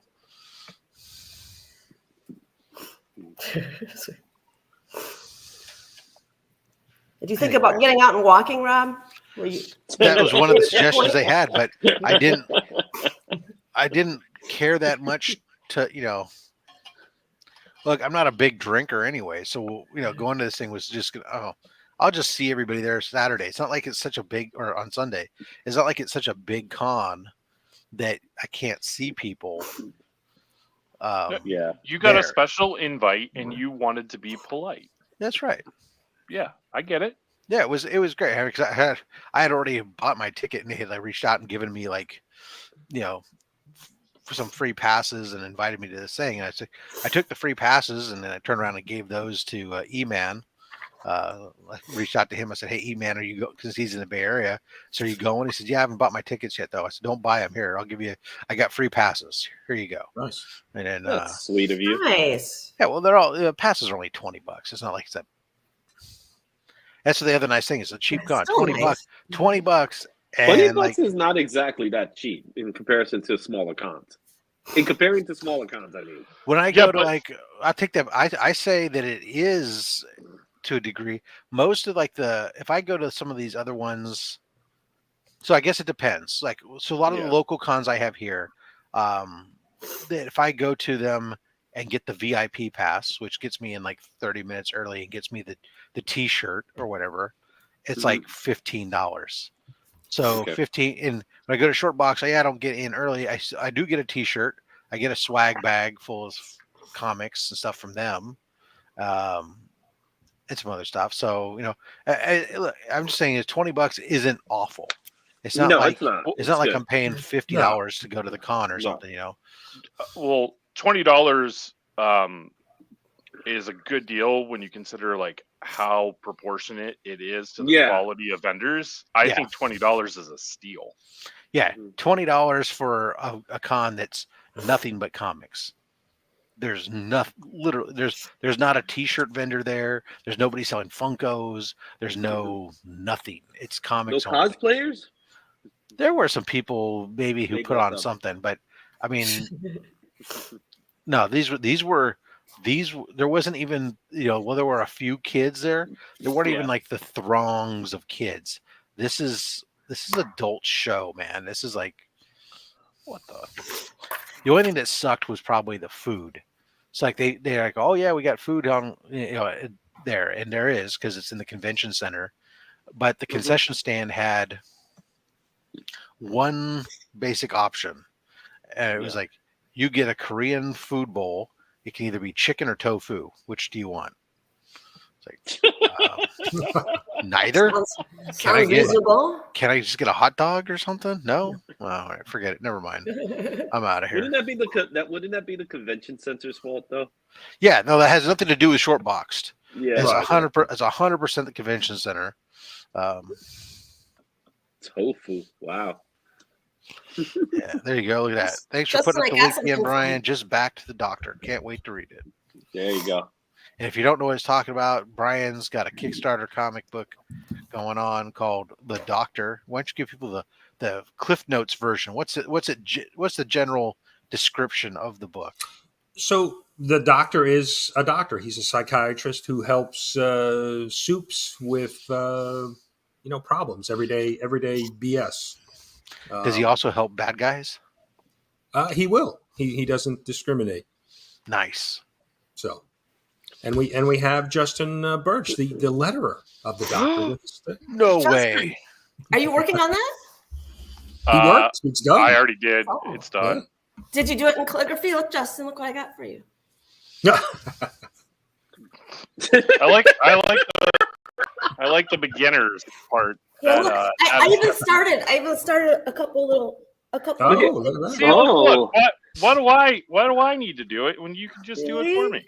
So are those authenticated signatures? Can we grade those signatures? I'm just saying. Since Madam is the one who's doing them, I don't think they're authentic. But there you go. There's your next segue. So obviously we could talk about that for a moment. So if you've been living under a rock and don't go to Instagram, then you wouldn't know that about it. Otherwise, if you've been on Instagram, obviously you've been bombarded with it, as everybody seems to want to report it like this is like the greatest, hottest news there is. That we finally got some information about the JSA acquisition by CGC and your ability to get books have that have been signed but not witnessed, have them authenticated by CGC. You know, I seen some people post some weird stuff about that, and including Burke. I think it's like his video, like game changer. It's like, is it a game changer that this one company is now doing what all the other three companies have been doing for years, or is it just them finally catching up to what everybody else has been doing? Just saying, I'm not excited because it's like, okay, you're finally doing what your competitors have been doing. That's fine. Obviously, CGC though is, like it or not, they are the monster Goliath in the grading room, and they're doing this will obviously affect CBCS. Who there are several of us, myself included, who only ever used them for signature verification as of late. But long term, I don't know that's how much that's going to change or not. So right now, short term, we know that the pricing is $25 introductory price for signatures. It looks like that their regular price is going to be $45 for a signature, which would mean that the signature authentication is going to be more than CBCS. CBCS is $35 for the first and $25 for each additional, whereas the JSA looks like the regular price is going to be $45, period, regardless of whether it's the first, second, third, or fourth signature being done.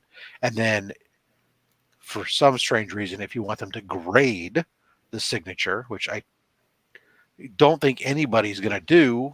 No, there'll be people that do it. There'll be people. But you can pay double the price to have them grade the signature independently of the graded comic book.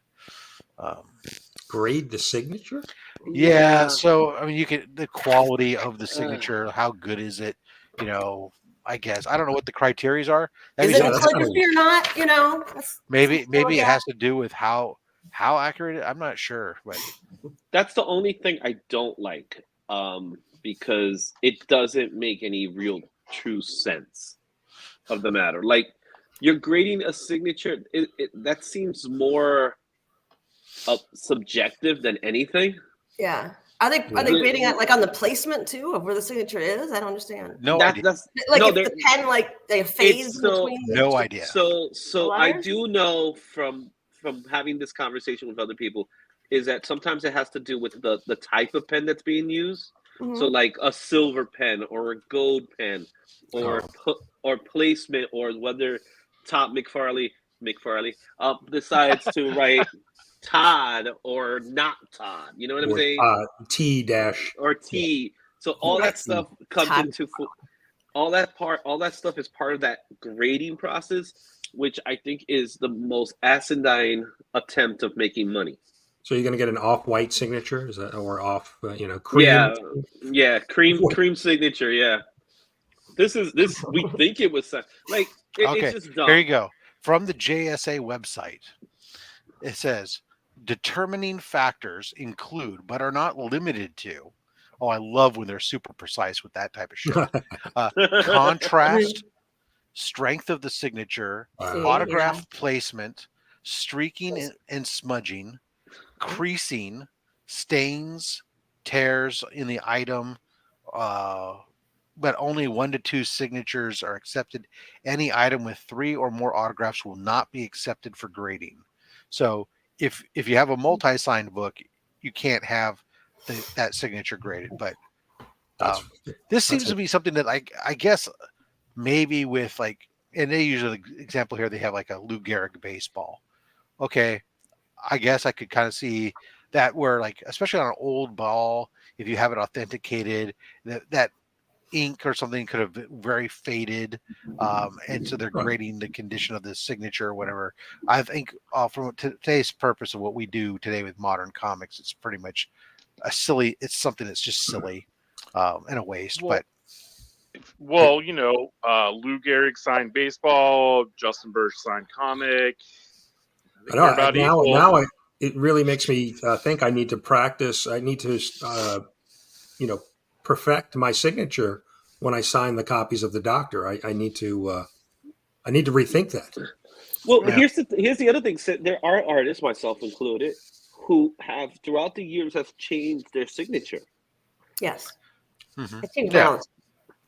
Yeah, I but did. that has nothing to do with the grading aspect of it. But Or does it? it has to We do with don't the know. authentication. Maybe it'll be like an early signature, late signature. Well, and, you're right. We don't know tell because they them. said is not limited to. Yeah. So who knows what else they might incorporate into it? But That's just the So lawyer. if you're trying to planning say on getting this a book signed, get it done early by the artist or the creator or the writer or the letterer, because at the end of the con, they're going to just get sloppy with their signature. So Yeah. Sloppy signatures. the thing that's going to be a question, obviously. He got a 10.0 signature. Yo, this So- is a 10.0. There were a few things that kind of came in there. They said the JSA, authentication would be good for people who are of significance to the book. So if you're not significant to the book and you sign it, you're not gonna. So every book that I've signed, got it. Yeah. The what else you hit? Oh, there was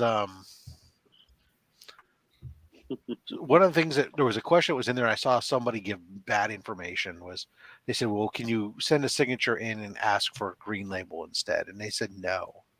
They're Essentially, getting rid of. yeah. Well, the green label still exists, but not for name written on cover type thing.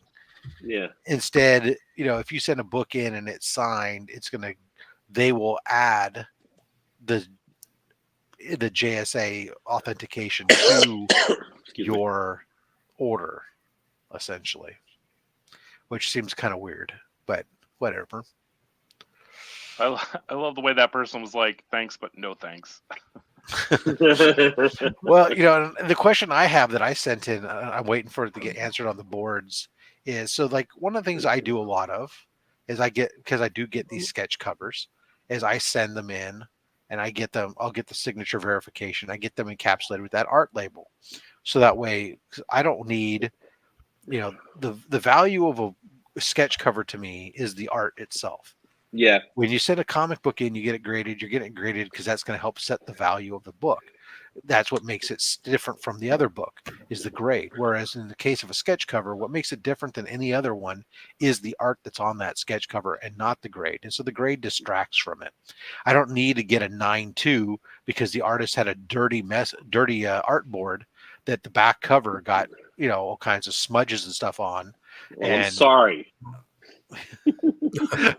And I'm not talking about you, Izzy, but I'm just talking in general. There was one I showed recently where it had that, it was like, it would have gotten dinged, to 9.2, 9.4 or something because of all the smudges and stuff on the back cover from being on the dirty artboard. Is that fair in setting the value for that book? No. The front cover, the art that's on there, that's what sets it. So I just want that art. So my question to CGC is whether or not I'd have an ability to send a book in, have them authenticate the signature, encapsulate it, and then not grade it. So like because they do art today for like 11 by 17s and whatnot. So question whether or not they would be able to do something similar. So I'm waiting to hear back on that because that would be interesting to me potentially.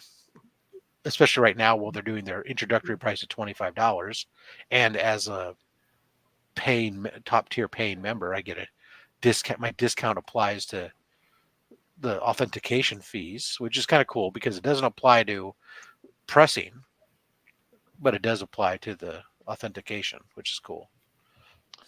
My biggest question in all of this is what is going to happen with the artists who are against CGC to begin with. So they will not sign a book if it's a CGC, if there's a witness with you. Right. So now it doesn't matter. Yeah. I just want to know what their response and reaction is going to be.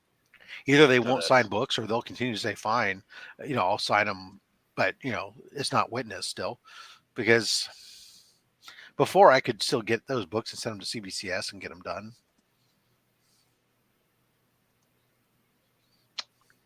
I'm suddenly very jealous of everybody who has John Byrne signed X-Men comics. I do. Yeah. London Gothic, can I ask you guys, what is a kind of standard charge over in the USA for a table at a medium-sized con? It depends on the con. Each con is different. There's no standard price. Yeah. Because- Obviously, booth placement and stuff matters too, but yeah, that's something that A I can medium- only tell you that, like, Heroes Con is like for our middle of the floor single 10 by 10 whatever setup, Okay. that it's like with the badges is less than, I want to say it was like around just under $800. Yeah, but but you also have to take into consideration a few things, like that's pretty good. Yeah, Take to consideration how many days that con is, right? Because you also 3 have days. right? So you have to pay for you're paying for the days.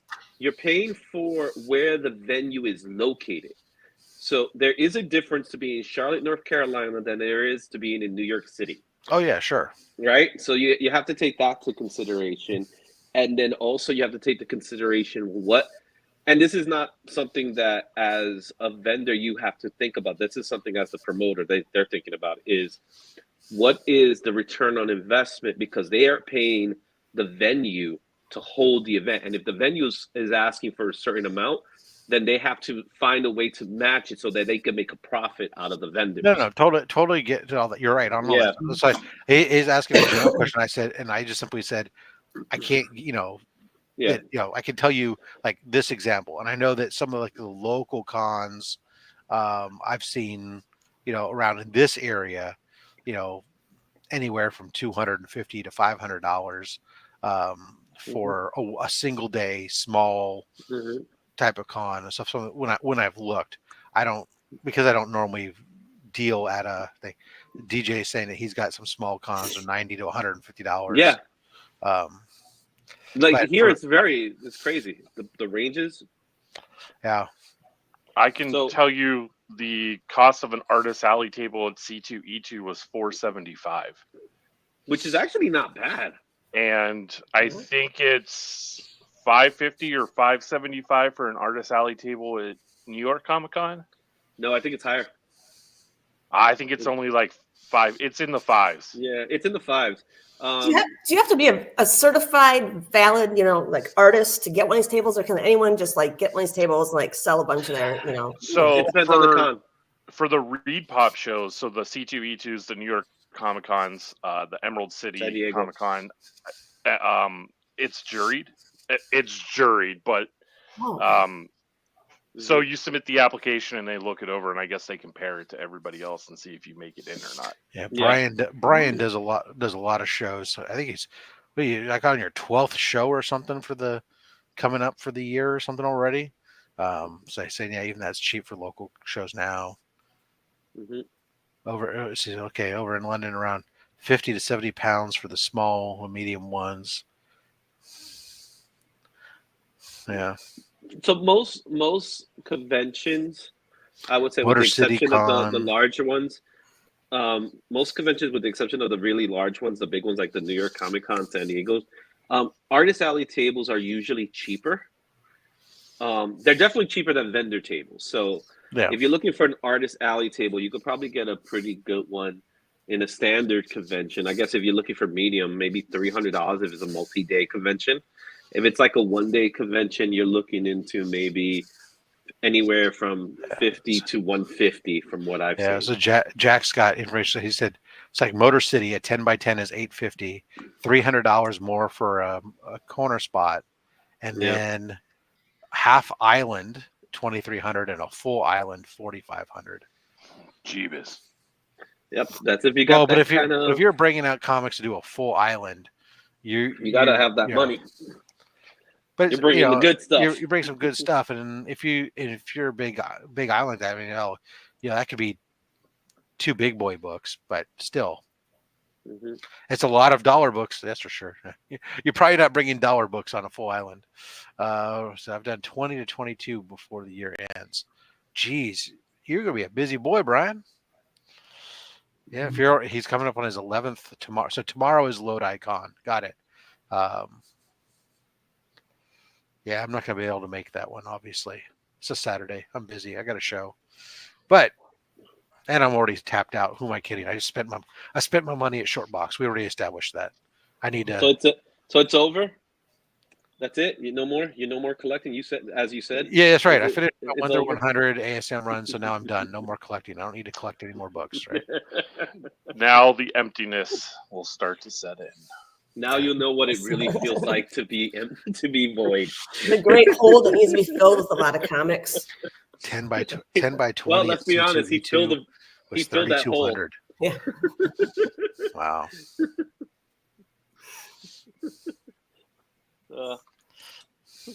The honeymoon is over. Yeah, no, I still have. I don't get me wrong. I still have my Mystery in Space run. I'm still working on. Yeah, but compared to, listen, I've been where you are. Like once I finished my X-Men run, I was like, what do I do with my life now? I guess I've got to take my daughter to graduation ceremonies, and how could I? Wait, you did that too, Rob. So now you really got nothing to do. Yeah, but just from a purely from a collecting standpoint, I think I went through a solid 6 months of just aimlessly going, what do I do now?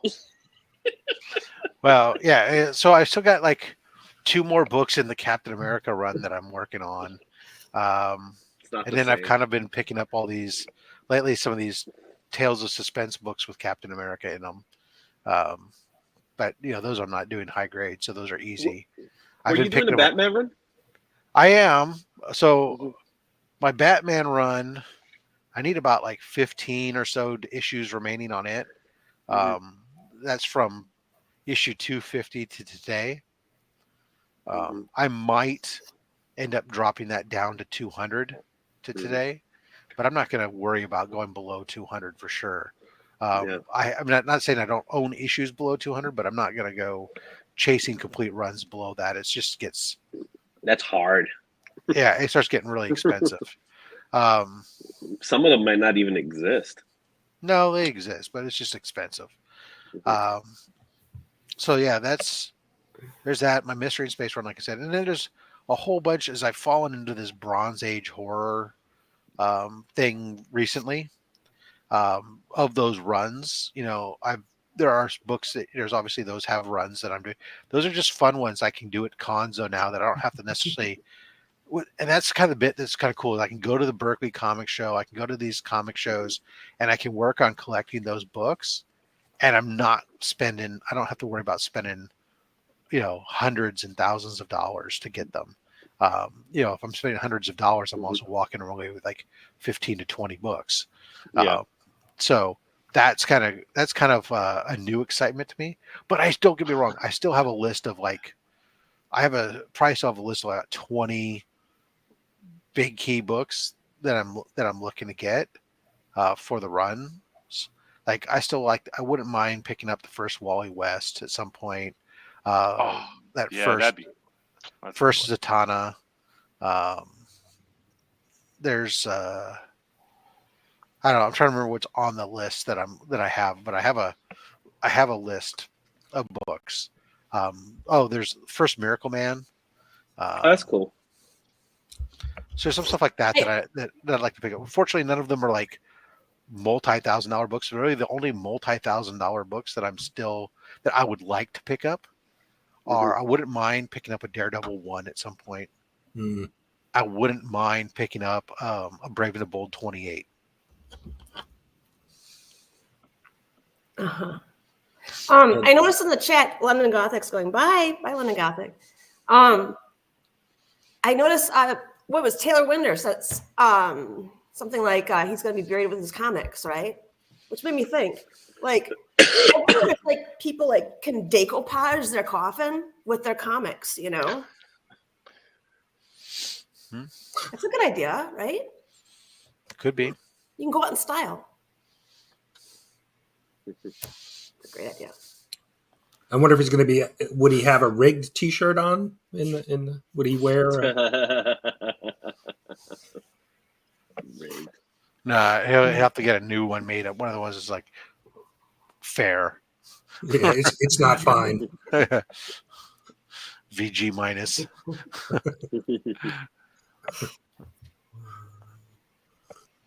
Name the one book you want to be buried with. That's good.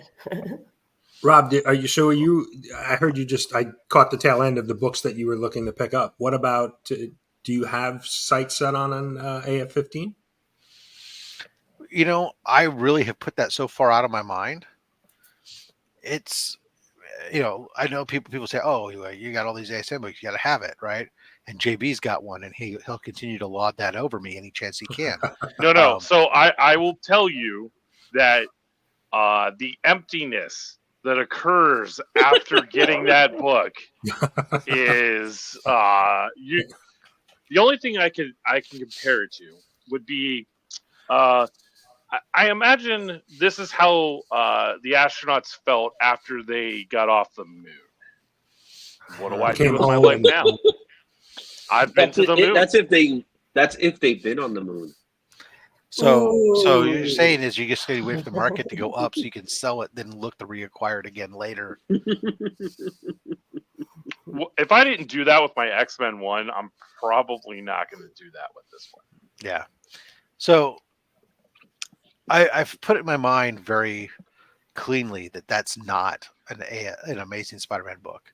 So it doesn't bother me not owning AF-15. I also am fully cognizant of the fact that unless I stumble across a ridiculous deal, that's a 5-figure book. Right. And I'm not prepared to cross that threshold. Wow. And plus, you can buy a lot of other restraints, Rob, with that money. Yeah, you could buy AF-1000 for a lot cheaper. I have a facsimile with no barcode. I was going to say, I got a facsimile. It has a 12-cent price code on it. There you go. So, yeah, there you are. Real to me. It's, yeah, no, I mean, look, I've spent money on a book, but, you know, I've never gone over $5,000 on a book. And to go to like 10 or 11 is just a threshold. So you need to gradually reach that point. That's a big jump. Yeah, no, that makes sense. You know, so I don't because I've looked from time and it's like even a 1.0 is going to cost you, you know, like 5 figures almost. The thing about it too is that not all 1.0s are the same. Right. They're not all created equally. Yeah, that's true. Yeah, different. Yeah, right. I mean, hell, we just had the example of the 1.0 ASM5 that I got back. Right. I mean, it looks way better. It looks way better than a 1.0. But or at least it looks a lot better than it did when it was a 1.8. That's for sure. It's crazy. But yeah, so I'm good with not having that. It's like that's one of those books. Like if someday it just stumbled into I somehow ended up with it by mistake, great. But I'm cool not having it. Gotcha. No, it makes sense. Until you get one, and then you're like, well, all that I was saying before, bullshit. That's kind of how I said about the GSX-1, right?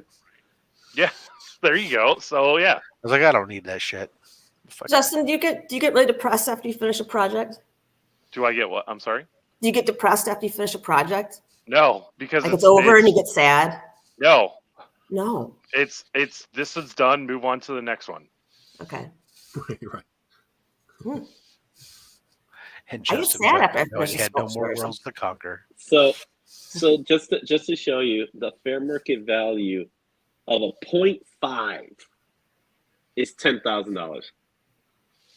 Yeah, like I said, look. I have problems spending $30,000 for a car, so and I can finance that over 7 years. I mean, I'm sure you could drive an AF-15 somewhere. So no big cut, just a lot of little small cuts, right? yeah. So I got a lot of littler books that are still big books that Now the I'm last interested in. the last time it sold was a 0.5, and it sold for $9,174.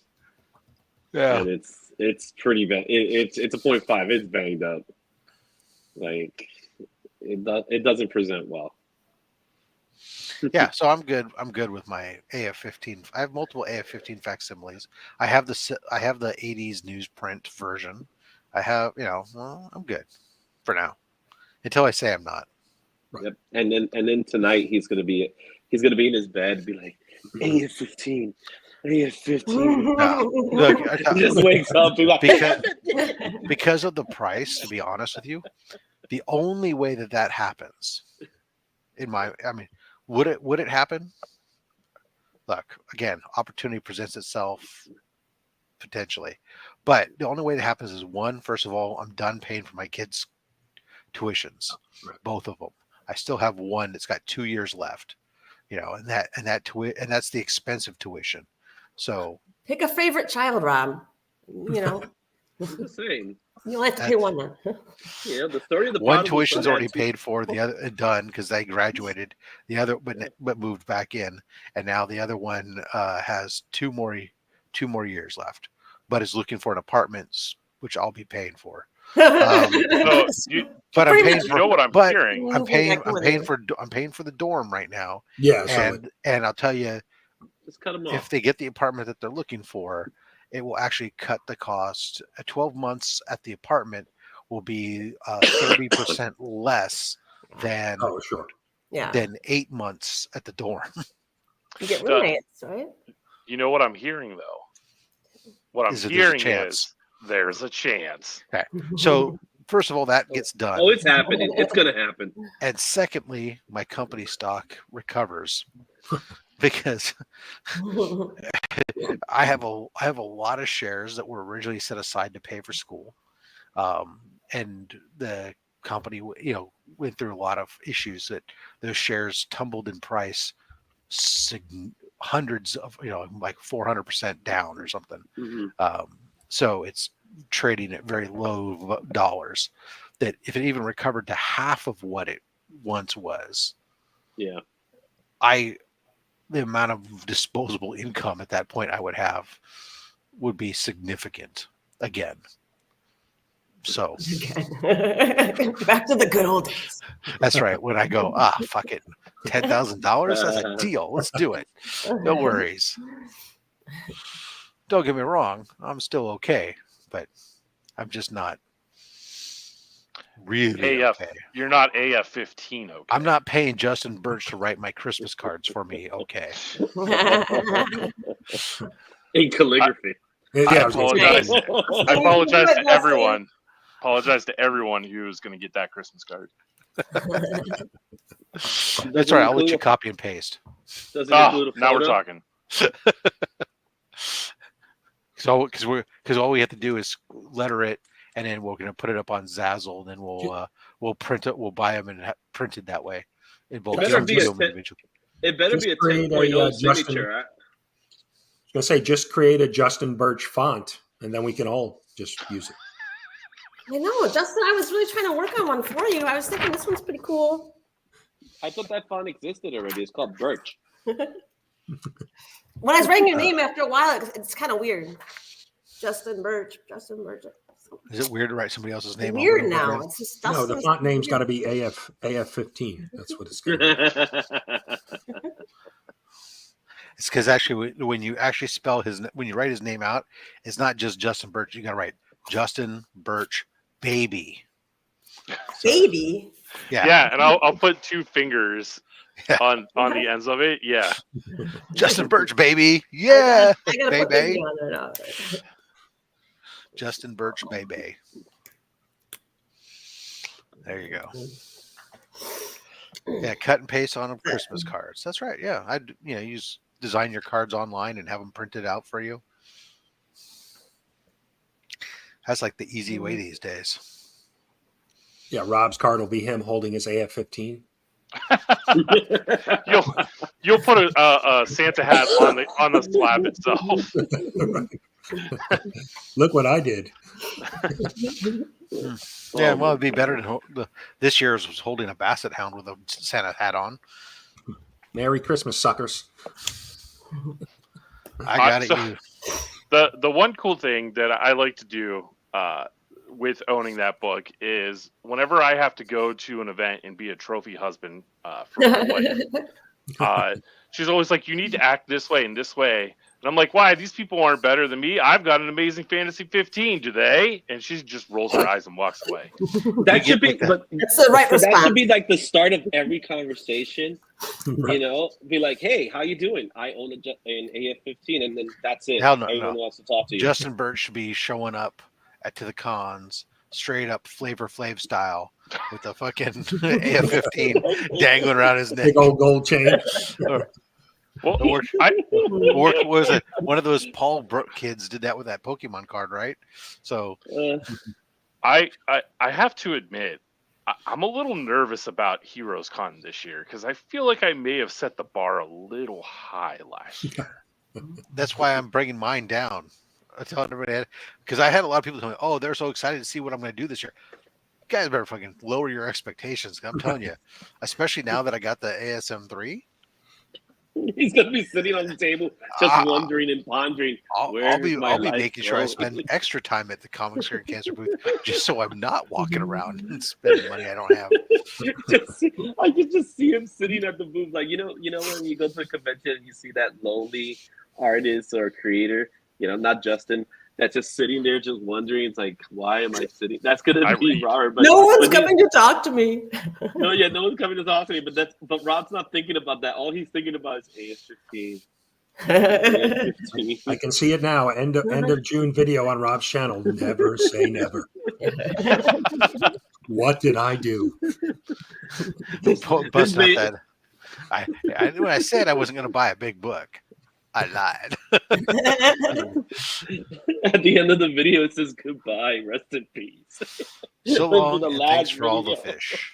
And DJ just joined the chat. I know he's in the market. That's one of his books he's got on the list this year. AF-15. Yeah. I don't know. I tell you, DJ is a guy who like flies on the radar. He's got some massive books. Yeah, he does. He does. That's why I had to step up my game. Man, when you guys talk about this, it's so funny. It's like, man, he's got massive books. No, seriously, they really are massive. They're huge, massive. Huge. Are they? Huge. Gonna make his collection great again. Make DJ's collection great again. There's some really good books, some of the best books, the absolute best books there are. I was talking to somebody. Was that your best Trump? He cried. He cried when he saw that book I made. I've never seen it. No one. First time. I'm telling you, it was amazing.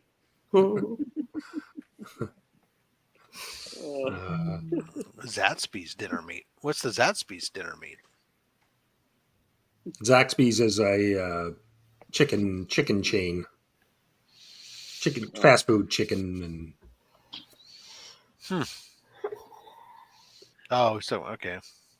Do this on a budget. Okay, I get it then. Okay. So, any details you can share, Rob, with the meet and greet at Heroes? So for anybody who's because of my back, I've been trying to get away from this computer as much as I can. This week I meant to get it, so I'll try to get it this weekend. The survey out, but right now we're assuming that we have enough interest. We're looking at the Charlotte Beer Garden. so the Charlotte Beer Garden is half a mile from the main hotel, so it's an easy walk over there. They have large open spaces. It's in an area that's got a lot of other bars and other things going on in that area, as opposed to and there's a cigar shop for the cigar people and that are nearby. So we can have a spot that facility said that we could just show up and try to take over an area, or we can have an area set aside for us, which is my preference. Sure. But to have the area set aside for us, and there's a contract I have to sign with a minimum amount of food that we have to purchase, and that's fine. That's what we did last year. Right. So I'm looking. So I got to send out the survey to find out, is everybody cool? Because by the time you go, the food amount, the tax, and the required tip, that is essentially it's about, assuming we only have 40 people, Okay. it's $50 a person. I could do that.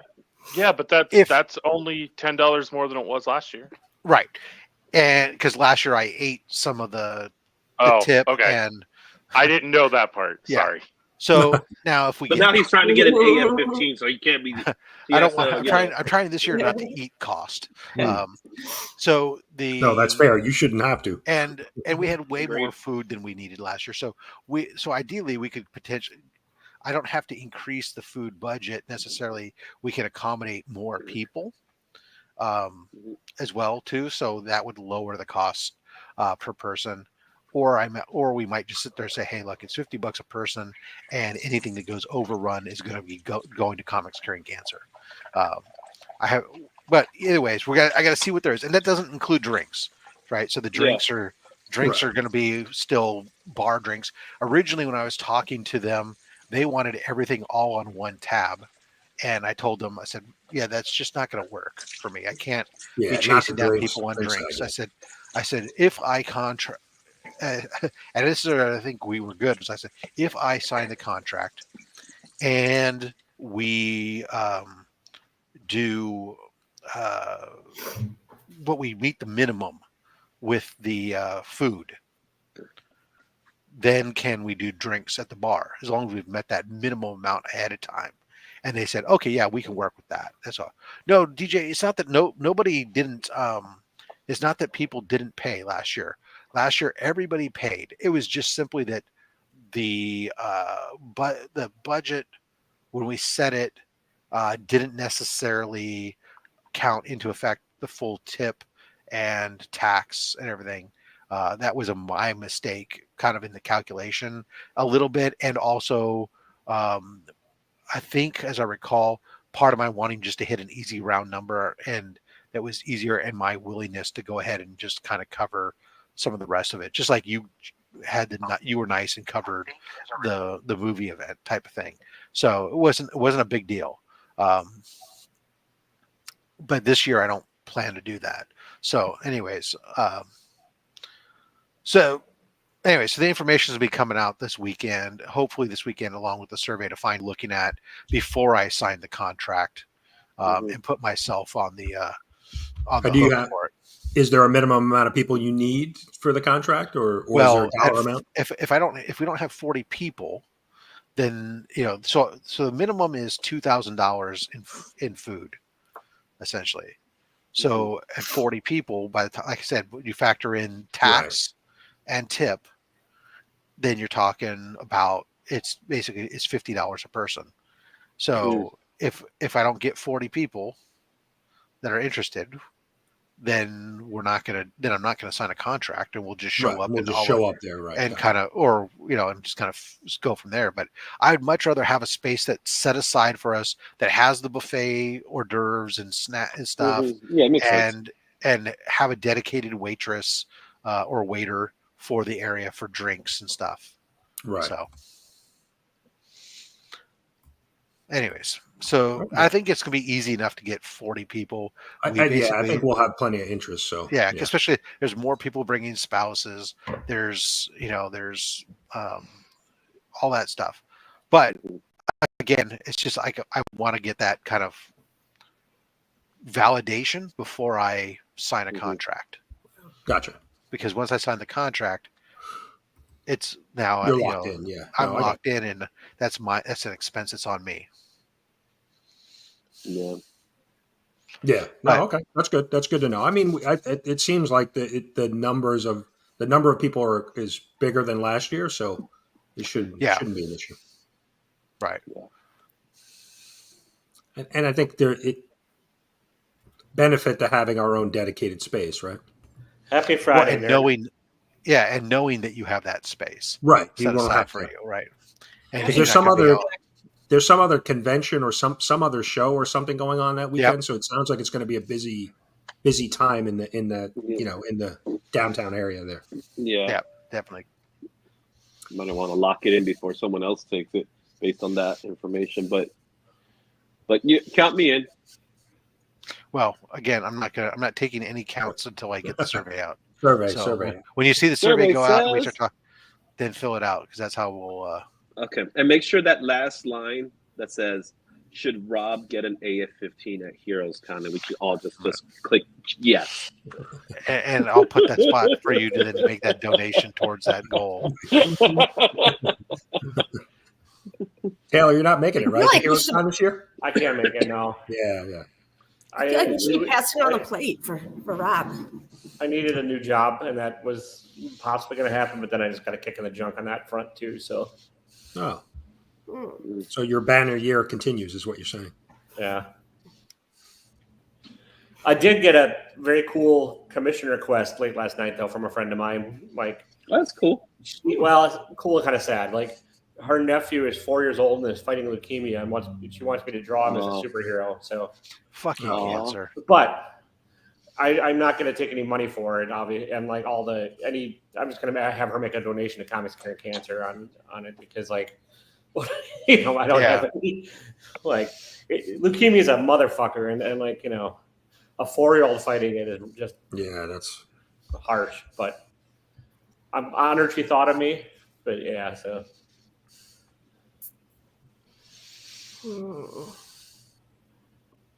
I'm trying to get her to find out what the kid's favorite superhero is, but I don't know if he has one. So, I might have to have to wing it. So, young kid, you can bet it's either Batman, Spider-Man, or. Yeah, his name's Ben, so I might just do a modified Superman logo with the B in it, to personalize How old is he again? How old's the kid? How old's the kid? 4. So his favorite superhero is Ben Reilly, is what you're saying. Well, no, it'd actually be more like Miles. Yeah. I don't even know if he's into any of it. Like, I mean, he's 4, and yeah. No. Yeah, it is. I mean, it's a horrible thing. It's just kind of a mixed. Like, I'm glad she thought of me, and I'm honored to do it. It's just, and like, I'm going to have her donate to a good cause and hopefully spread the word on it a little bit. So. Mm-hmm. It's weird being an artist. You don't really think of yourself as being like kind of like someone who can help other people like heal, from sadness or something, or it really does touch other people, Yeah. You don't really think about that all the time. Yeah, I mean, if I can bring a little bit of joy to the family or to the kid's life, then Yeah. Even for I can say that I definitely don't think about that. Your influence has gone far and wide, Justin. I mean, DJ, I don't even know if he's like old enough to have seen any of the Marvel movies. Like, honestly, so like, but there's a bunch of the kid shows though too on Disney. Spider-Man, the Spider-Man, and Amazing Friends. Yeah. I'm just gonna make something with him with like some muscles and like looking kind of flexing and looking strong.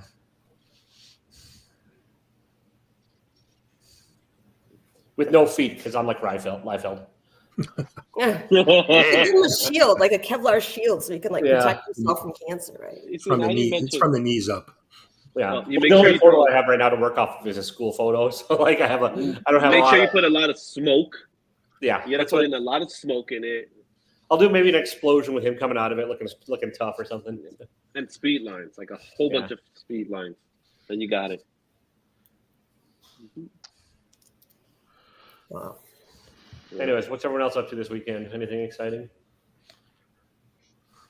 I'm going to the Ranger game on tomorrow in Very Raleigh. Justin, man, I'm so Oh, upset boy. because I Here we really go. think they're going to do it this year, and I can't be like, haha, 30 years over people's head anymore. they're looking good. Oh, you're talking about the Rangers hockey. Hockey, yeah, not Texas. Yeah, Okay. I should. When I think of Rangers, I only think of New York Rangers. I forget there's a baseball team. There's a baseball team, yeah. Forget there's a world outside. Yeah. So you're $200 away, Brian. Yes, I saw. We got a couple backers this morning. You gotta get those backers. When's the last day to donate, Brian? I'm one of those last minute sons of bitches. There's still like 2 days. 2 days. No, 2 days. It ends in an hour, Taylor. Yeah, it actually. Well, then you're losing out. right Then you're now. losing out to Jack B. Sorry. Yeah, That's, I understand. charity. Charity and Health 181 is going to win out. Yeah, that's. I wasn't saving. If I wasn't saving for Heroes Con, I'd jump in on one of those boxes too. Did you guys look at the? Did you look at the other just like regular like prizes for the boxes?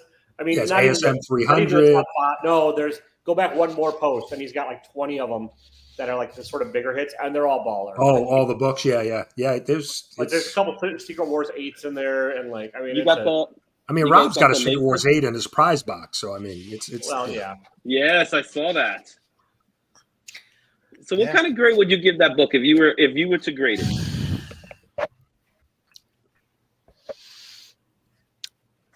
A 3. And is that because of pressing? Well, there is a massive crease that runs. You can see it here. Well, That zoom runs. in. Yeah, no, you can kind of see. Yeah, I can see that. The cover looks wavy. Yeah. Yeah. Oh, Yeah, here. you can see the crease. Hold on. Let me. Yeah. Okay, that's better. Yeah. Is that crease fixable? That's the real question. Or is Well, it, so it doesn't break color, so it doesn't but break cover. You could get rid of it. but it is deep. It doesn't go across What's Spidey's deep? jump, so he's good. So it is one of those ones. Like I said, this is a great. If somebody wants to practice pressing or whatever, you can do that. But the biggest thing is going to be so you can see these stains, Yeah, that's the hardest thing. and they Yeah. go through some of the pages. Those are oil stains. So those Someone, probably Yeah. someone was eating greasy fried chicken when they were reading that. So that's the biggest issue with it. Once you press it, but again, I paid $25 for it, and I'm going to give it away. $25 even for that book is fantastic. But if Yeah. you got it pressed and got out the crease and the waviness, it's gonna bump it up. The stain, yeah, but I don't think you're going to get. Look, if you got it perfectly flat and everything else, I don't see that you're going to probably, because of the stains, I don't see that you're going to get more than a 4 on a generous day for it. But Are the stains inside the book? yeah, it goes Or through some. It goes to some of the pages. Okay, so if it goes through the pages, you're not going to get that out. You might be able to get some of it out through the cover, Yeah, but you But won't. so- If you can't get out through the pages, then no. but first of all, it's a great reader copy though. If you want a copy as a reader, it's a reader copy, and for who's going to get it? Somebody's going to get it for free. Right. Yeah, Yeah, it's a great exactly. giveaway. Yeah. Fucking A. Yeah.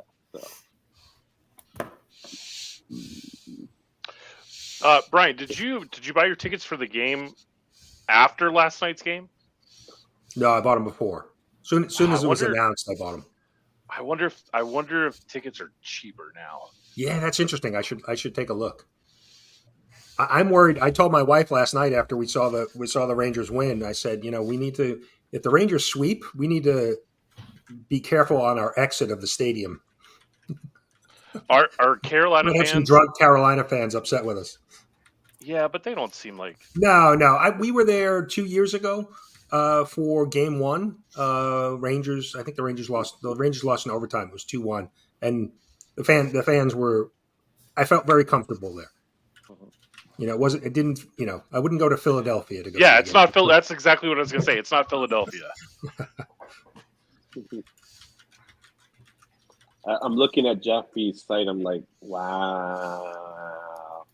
But I mean, the tickets. When I bought the tickets, they were less than at least half of what I would have paid if I was in New York. So, Yep, everything's at least half in New York. yeah.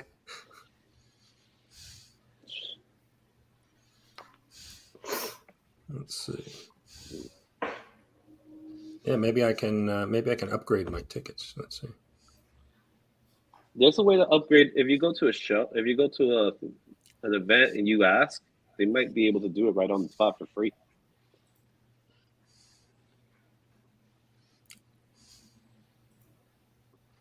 Nah, it looks like the ticket prices are about the same.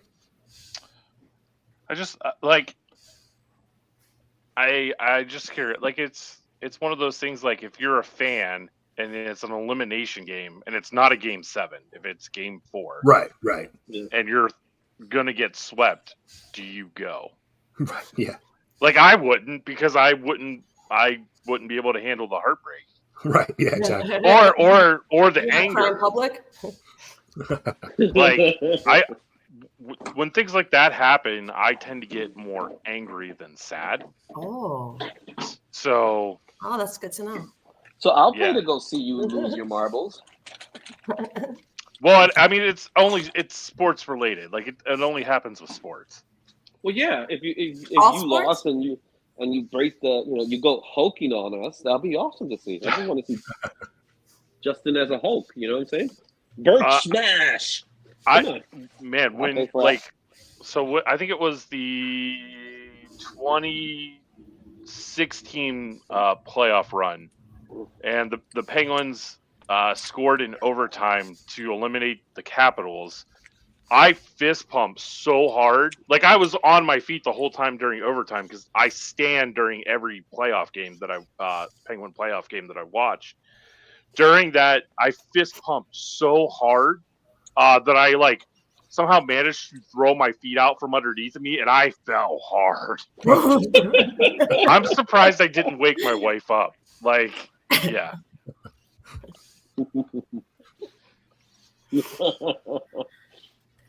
Will's here. Hi, Will. Logs. Yeah, we picked this Saturday game just because it was on a Saturday. It was Yeah. easier for us to, get there and that kind of thing. So, Yeah, that makes total sense. but yeah, never anticipating that it could be game, elimination game. So Right. I didn't expect that, but I'll take it. I'm happy. I'm certainly happy with it. I hope the Panthers make it to the next round because I think a Rangers-Panthers series would just be bananas. Yeah, I think that would be. I mean, yeah, that series is what 1-1 Panthers. Yeah. So this just goes to prove that I still watch it even though my team's not in it. Well, You're a true fan. Playoff hockey is pretty exciting. Hockey. I went to a hockey game and I got nosebleed seats. We're all the way up in the. You can barely see anything, and it was okay though because like the people next to us were like getting in a real fight, so like hitting each other and stuff, and like like it was great. We're like sitting like watching this is great. You don't even watch the hockey. We're just watching people fight. Forget what's happening on the ice. Let's watch the. It's not contagious at all.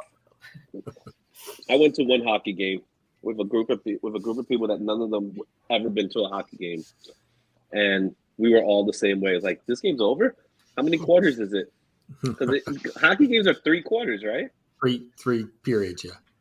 I was like, when's the 4th quarter coming? I had no idea. Yeah, hockey's not my thing.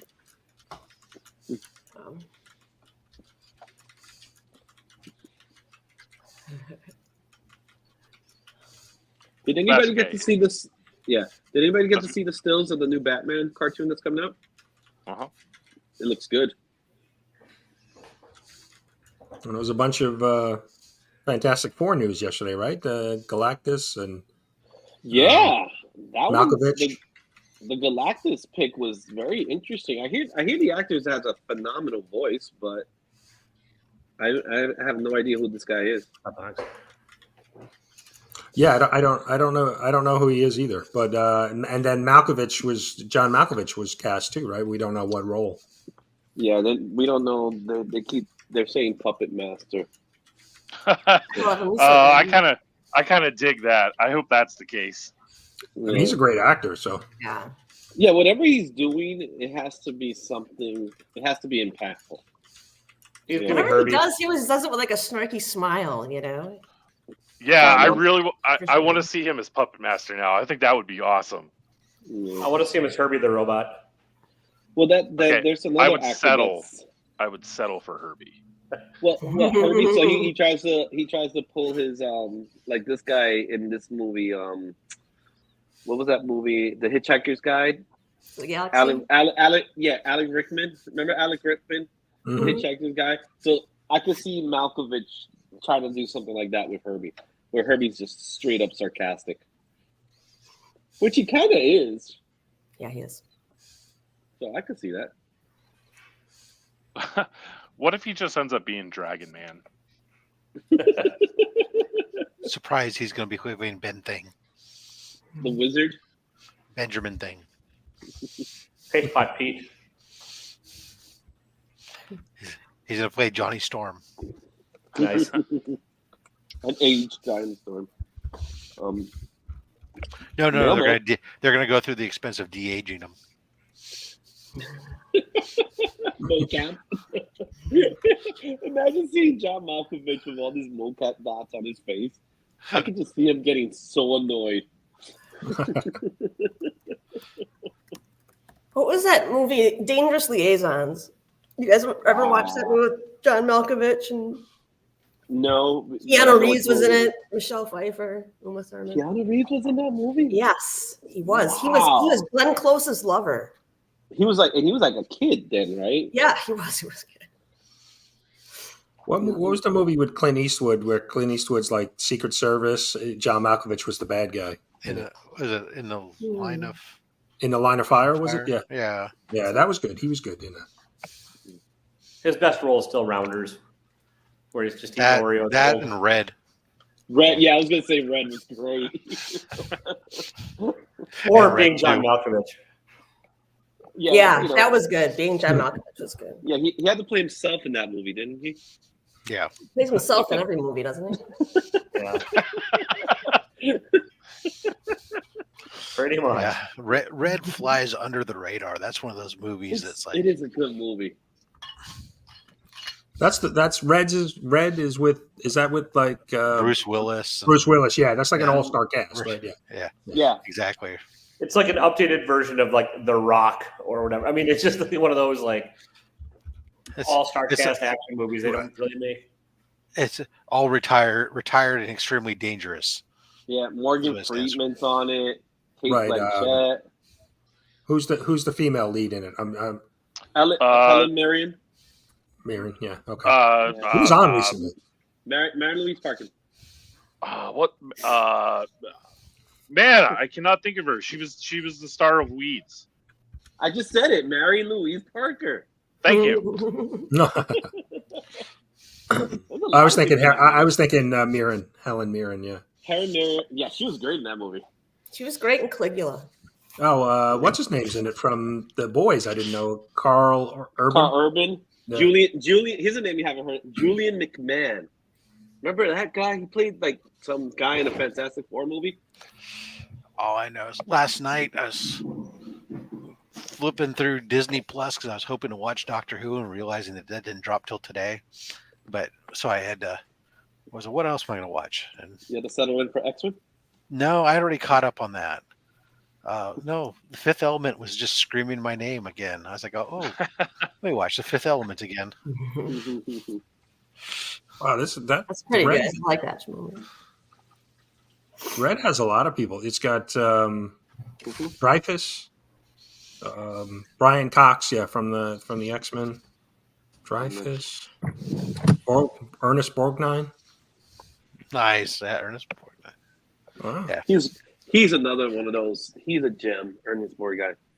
He's like everybody's favorite grandpa. What's up, Jeremy? Good morning, Jeremy. Morning. Oh, I didn't send you the tracking, but your package is on the way, bro. Yeah, it popped up on my shop app. I appreciate it. No I'm still problem. waiting on Justin's package. There's a lot of ladies waiting for Justin's package. Oh. Bum, bum, bum. It's the life of the letterer. And then when they finally get it, they're like, All the letters so are known for, disappointed. right? They're not Wow, for that's a legacy. small font he used. Oh, Yeah. Is that Sand. subscribe? It's not the size of the font. Sans Bold. serif Bold. joke. Somebody hit bold. Small penis. I'm sorry, what? That's the best Wow. line of the day so far.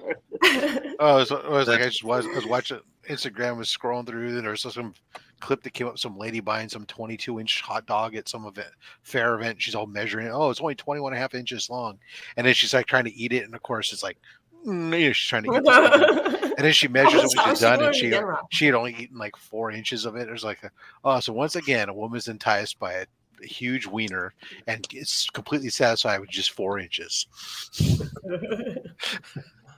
I think that video ended in the Heroes Con chat. I think that's where that showed up.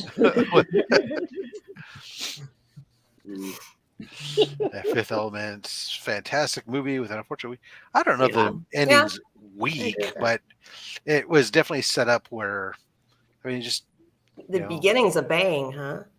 You know, kind of like the action hero gets the perfect woman of his dreams at the end. I mean,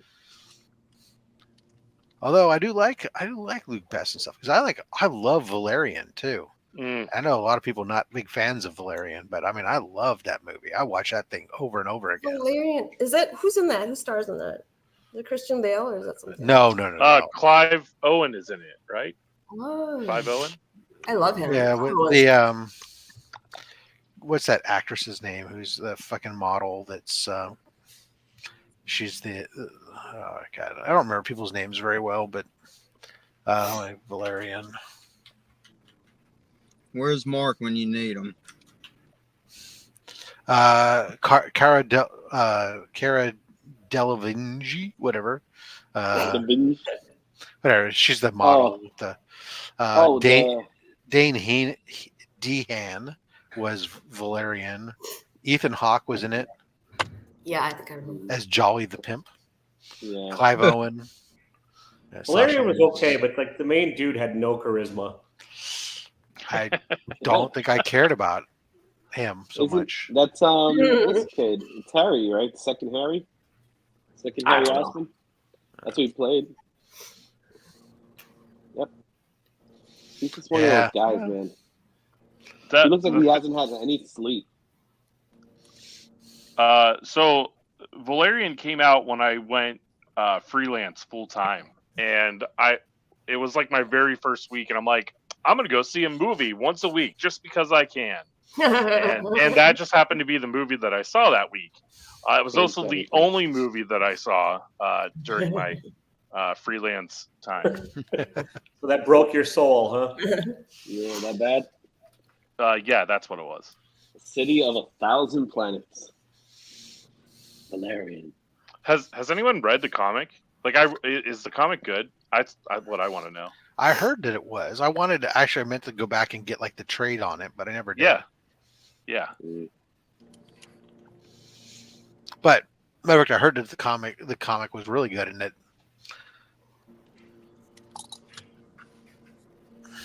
And that's why people didn't like the movie. Well, people didn't like the movie because it just, first of all, it didn't have any all-star actors, and sci-fi is just not what it is these days. I don't care. I thought it was great.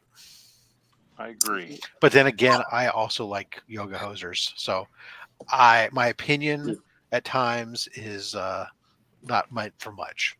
Questionable. Yeah.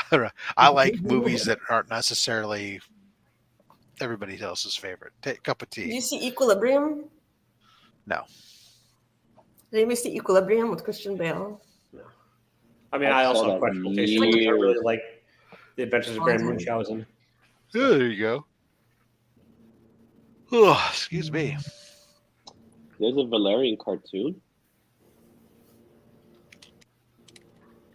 I didn't know that. Interesting. Yeah. Well, Do y'all know? Do y'all know when the new House of Dragon season's supposed to start? Ooh. That's not for a No, while. No, it's Dragon along. Lots of good jokes That's an today. easy joke for you. I don't think they even started shooting yet. I've been They don't rewatching. say There's a that. trailer out for it, I think, but well, you know who It has says here, Rust. actually, it says here season 2 would debut June 16th during Wow. Heroes Con. Hey. Okay. There you go. Well, I need to hurry up. I've been rewatching all of the oh man, I just went blank. What was the original show? Rings the Game Game, of of Thrones? Thrones. Yeah, I've been rewatching that from season 1. I just got to season 2. Yeah, Oh, it's I watched that too shame. just recently. That's so good. Gosh. Shame. I mean, y'all know George R.R. is never finishing that shit, right? He's just gonna No. show up and I don't think He's gonna he die, cares yeah. anymore. I don't think he cares anymore. same with Patrick Rothfuss and his whatever the series he's doing. Well, he could just let somebody. He could die and let somebody else ghostwrite it, like they did with Wheel of Time. He's like, I got that HBO money now. like Dune. Isn't that what Dune's like? Frank Herbert, his kids did some of the books afterwards. I don't know. I'm not familiar with that. Yeah. Yeah, his Well, in kids about wrote some of it, and they're 7 god-awful. minutes, we'll be. Unless Mark shows up in 7 minutes, we're going to be ending this because I'll have to run Go to off to. Romania? Rob's Well, head actually, off I the have camera, guys. a business meeting instead of my Romania meeting. I have to attend. Investment meeting for an AF-15. Yes, we know. Did you say in Romania, Rob? No, my Romania meeting got pushed back to 7:30. At 7 o'clock when I normally have this, I have some business meeting with some VPs about some BS. I have a public statue in Romania. Do you? Really? Mhm. That's cool. My first commission. It's a bust of the guy. Yeah, Your bust is in Romania?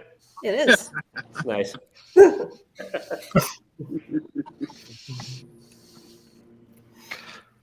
Do you know who is it? It's the guy's name was Peter Nicu, and he was he just helped off. He made a lot of people happy. He would give them a lot of money. He was very creative. He's like an engineer, and he created this sea monster, like mechanical sea monster thing that this town was known for, and left the legacy, I guess. That's cool. You had me at Sea Monster. Now I want to learn about him. Mm-hmm. I don't care about donating or engineering. I just want to know that the dude made a sea monster. That's awesome. Yeah. Mechanical sea monster. Did you incorporate that into the bust? I did on his hat. Actually, there was a little insignia on the hat, and I put the little sea monster in there. Nice. So, well, no, he created the Okanobo, some weird name for the sea monster too, in like Canada. You know, those weird people in Canada. Yeah, weird like those Canadians. Yeah. So, Okapogo or Okanobo, something like that.